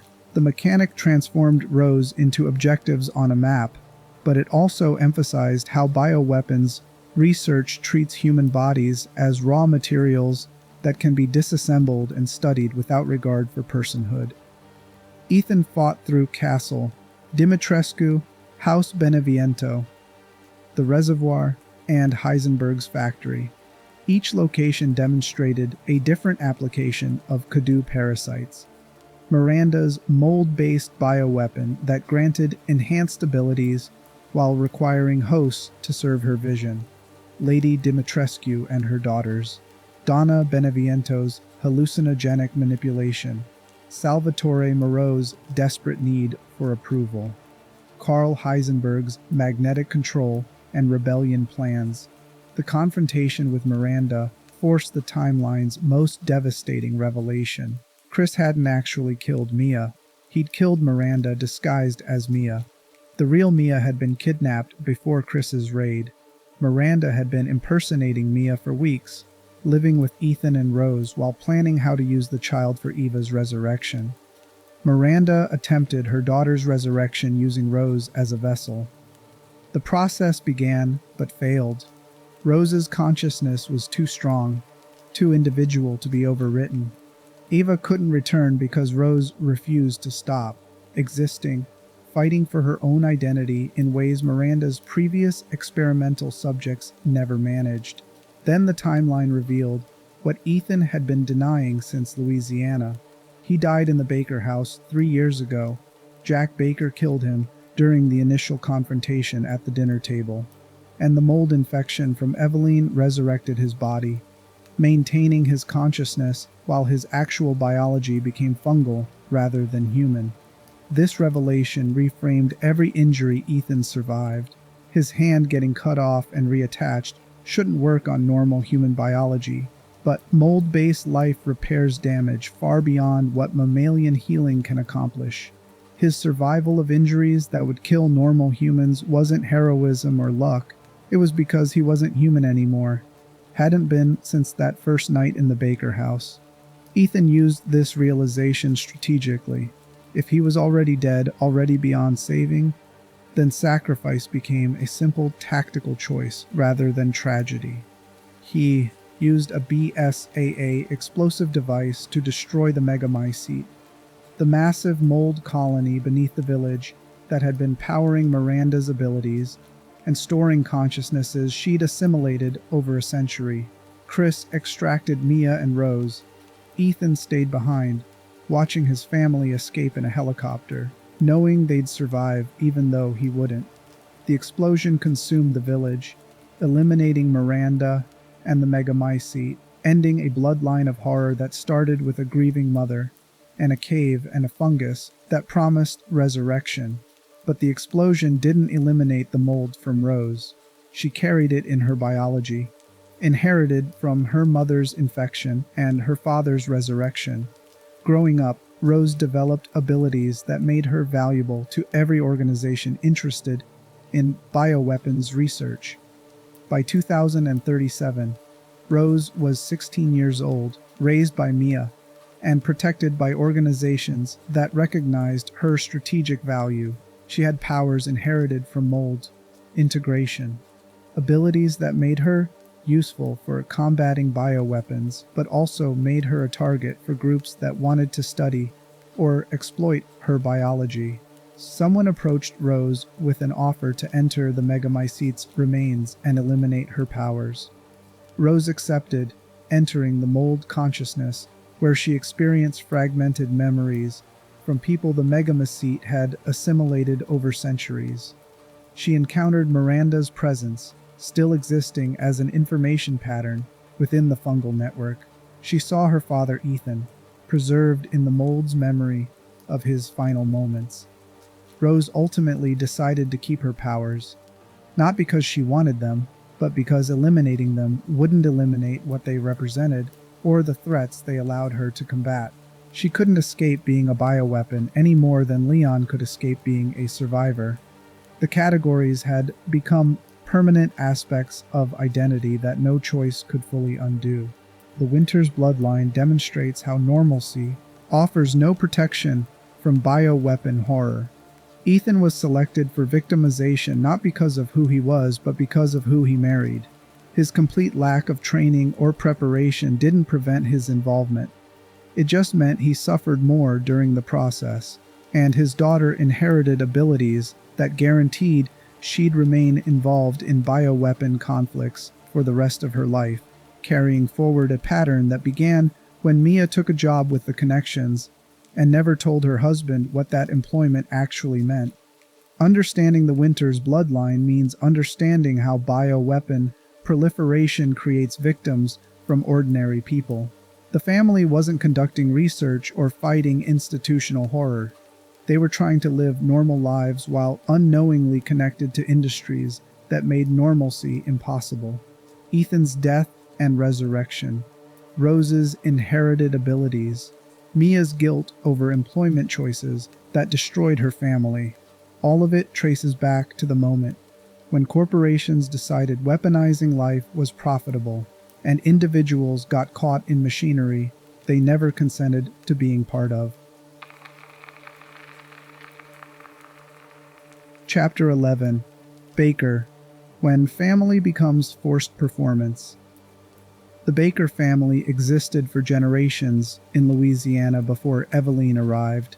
Jack and Marguerite owned property in the bayou, raising their children, Lucas and Zoe, in relative isolation.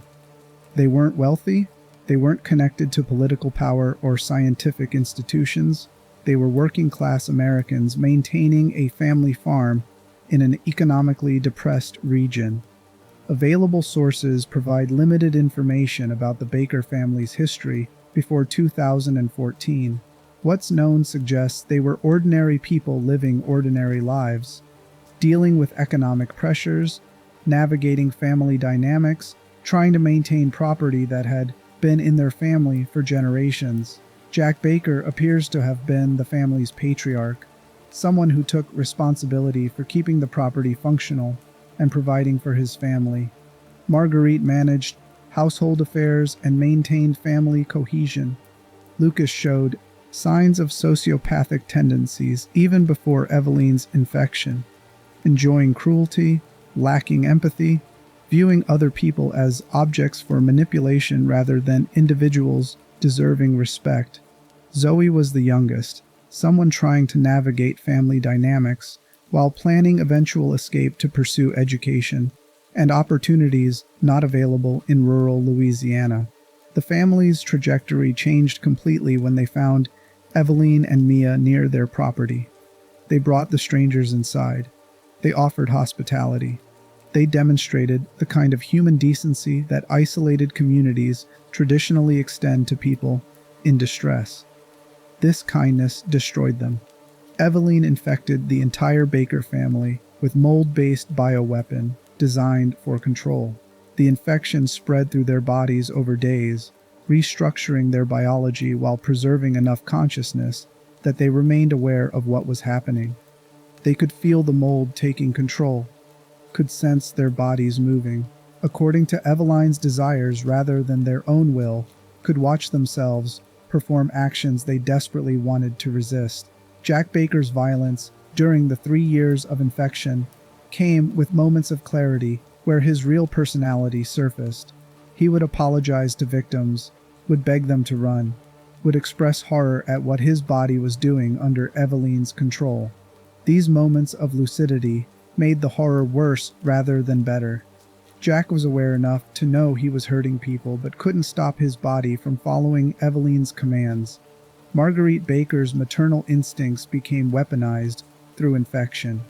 She wanted to protect Eveline, wanted to create the family structure the bioweapon desperately craved.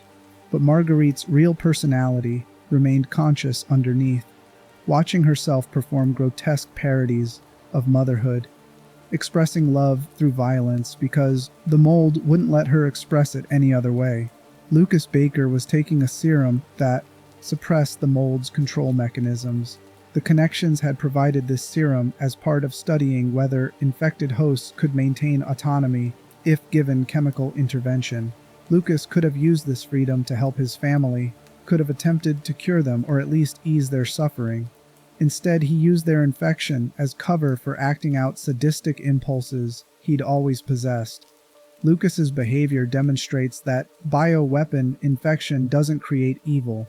It reveals what was already present while removing social constraints that normally prevent expression. Lucas wasn't forced to torture victims. He chose to, using his family's genuine suffering to disguise behavior that reflected his actual personality. Zoe Baker somehow maintained partial resistance to Eveline's control.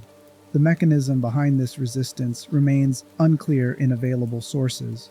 Whether her biology was naturally resistant, whether her psychological state created barriers the mold couldn't fully overcome, or whether Eveline simply didn't prioritize controlling her as completely as she controlled Jack and Marguerite. Zoe used whatever autonomy she maintained to study the infection, trying to develop a cure that could free her family. She created a serum that could theoretically neutralize the mold's control, though testing it required finding subjects willing to risk the process. When Ethan Winters arrived, Zoe saw an opportunity, someone from outside the family who might survive long enough to either cure the Bakers or at minimum escape and get help. The Baker family's destruction occurred when Ethan killed Eveline. The bioweapon's death released the Bakers from infection, breaking the control that had forced them to perform villainy for 3 years. Jack and Marguerite had sustained too much damage to survive freedom. Their bodies had been restructured so completely by mold infection that removing Eveline's control meant removing the biological processes keeping them alive. Zoe survived. She would later be recovered by operatives investigating the Baker property, though her fate after extraction remains unclear in available sources. Whether she received treatment for residual mold infection, whether she testified about what happened to her family, whether she tried to rebuild some version of normal life, these questions lack definitive answers. The Baker bloodline represents victimization through proximity. The family didn't conduct bioweapons research. They didn't work for corporations developing biological weapons. They simply lived in a location where a bioweapon crashed and demonstrated human decency by trying to help strangers in distress. That kindness was enough to destroy their family completely. Understanding the Baker bloodline means understanding how bioweapon horror spreads through communities without regard for innocence or guilt. Jack and Marguerite were forced to hurt people they desperately wanted to protect. Lucas used his family's suffering as entertainment. Zoe fought to maintain autonomy while watching her family destroy themselves under external control. None of them chose involvement in bioweapon conflicts. They were simply selected for victimization because they happened to live where Eveline needed a family and possessed enough decency to try helping what appeared to be a child in need. The Baker property still exists in Louisiana, abandoned and contaminated.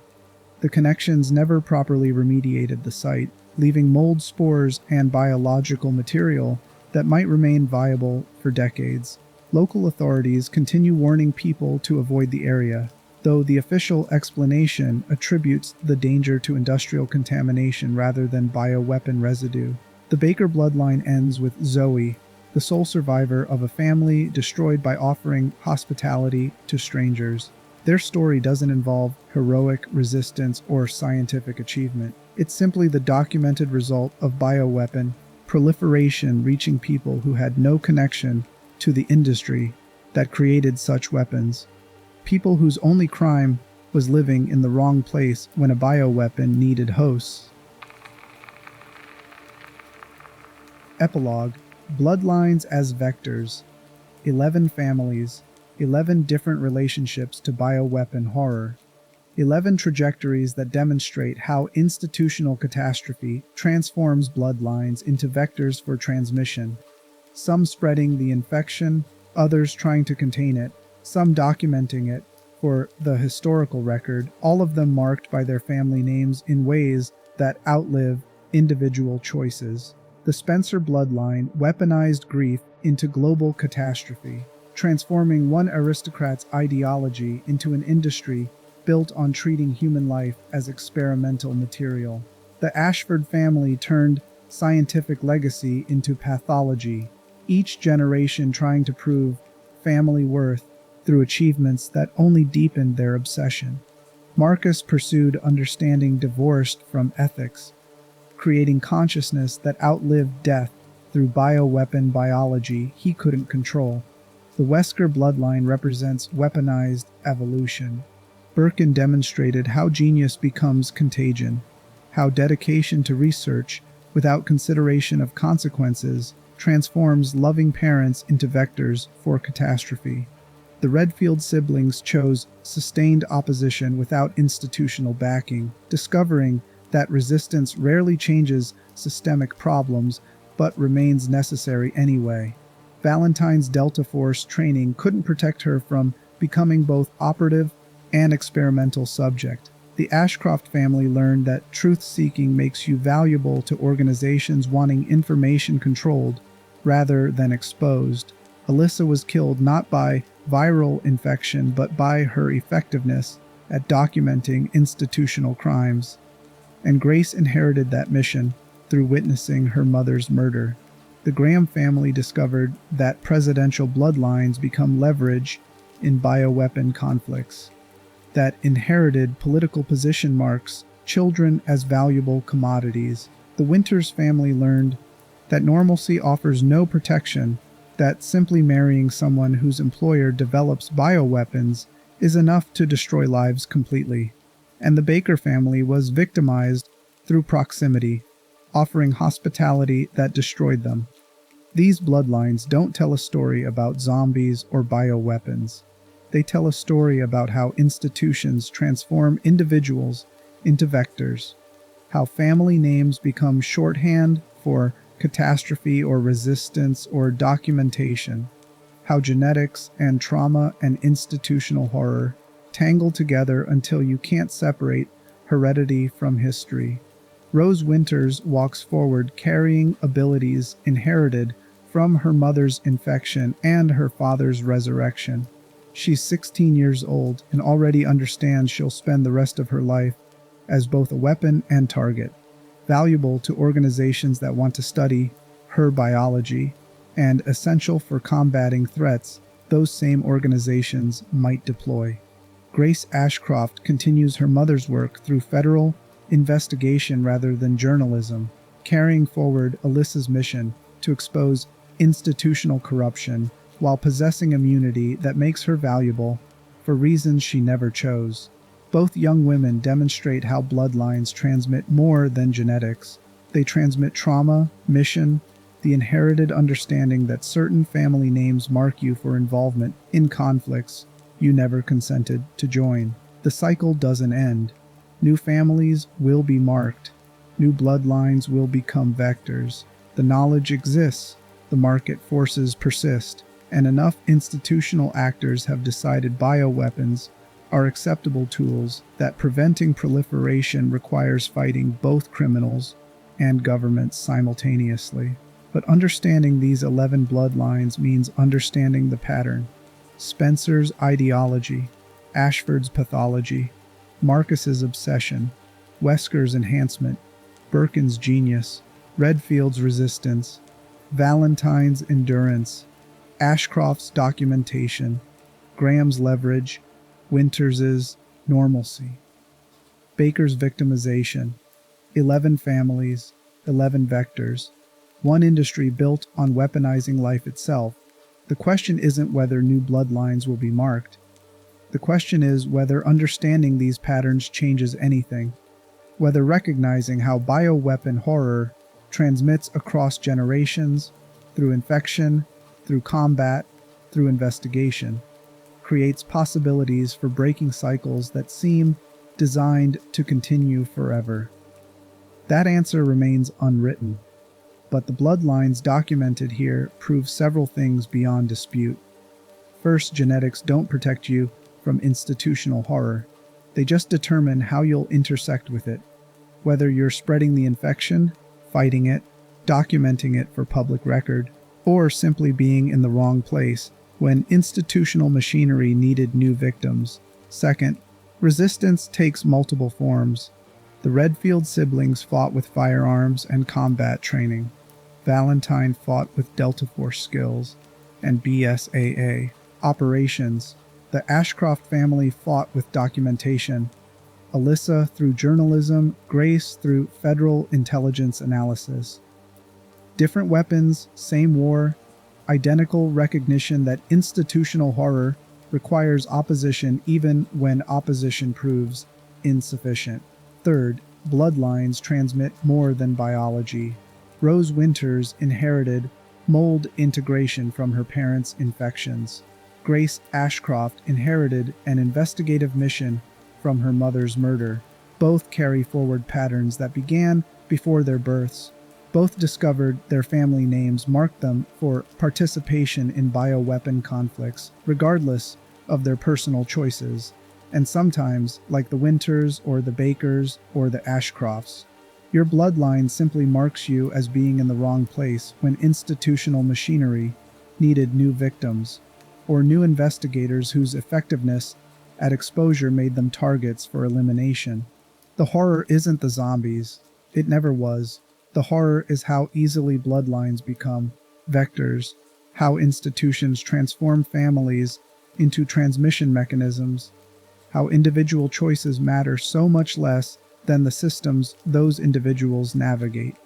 The horror is that Alyssa Ashcroft survived Raccoon City only to be murdered 8 years later for continuing to investigate. The horror is that Grace inherited her mother's mission not through genetic transmission but through watching her die.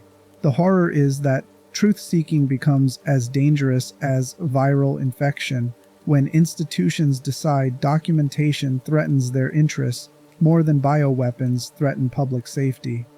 The Spencer mansion burned. Raccoon City became a crater. The village exploded. But the bloodlines persist, carrying forward patterns that began with a grieving mother in a cave and a corporation founded by aristocrats who believed their breeding entitled them to reshape humanity. 11 families, Countless victims. One industry that refuses to die because the underlying dynamics, corporate profit, geopolitical advantage, scientific curiosity divorced from ethics, and the systematic elimination of anyone who tries exposing these dynamics, never actually changed.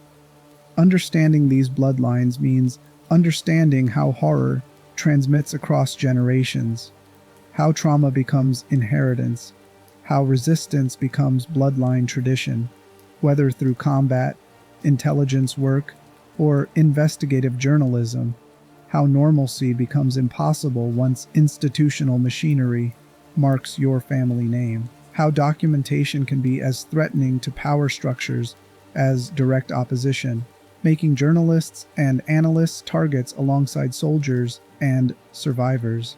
The cycle continues, new families will be selected, new bloodlines will be marked, and somewhere in laboratories hidden beneath legitimate pharmaceutical companies, researchers are already identifying the next generation of vectors. The next Spencer, the next Wesker, the next Winters family who doesn't yet know their bloodline has been selected. And somewhere, investigators like Grace Ashcroft are trying to document these operations before they fully deploy. Knowing that documentation itself makes them targets. Knowing their family name will mark their children for either continuing the mission or fleeing from it. That's how institutional catastrophe works. It doesn't end when individuals die. It continues through bloodlines, through inherited patterns, through family names that become permanent markers of victimization, resistance, or the specific kind of threat that comes from refusing to let powerful entities bury their crimes. 11 families, 11 vectors, one industry built on the fundamental recognition that bloodlines, genetic, institutional, investigative, or simply familial, are the perfect transmission mechanism for horror that needs to outlive any individual lifetime.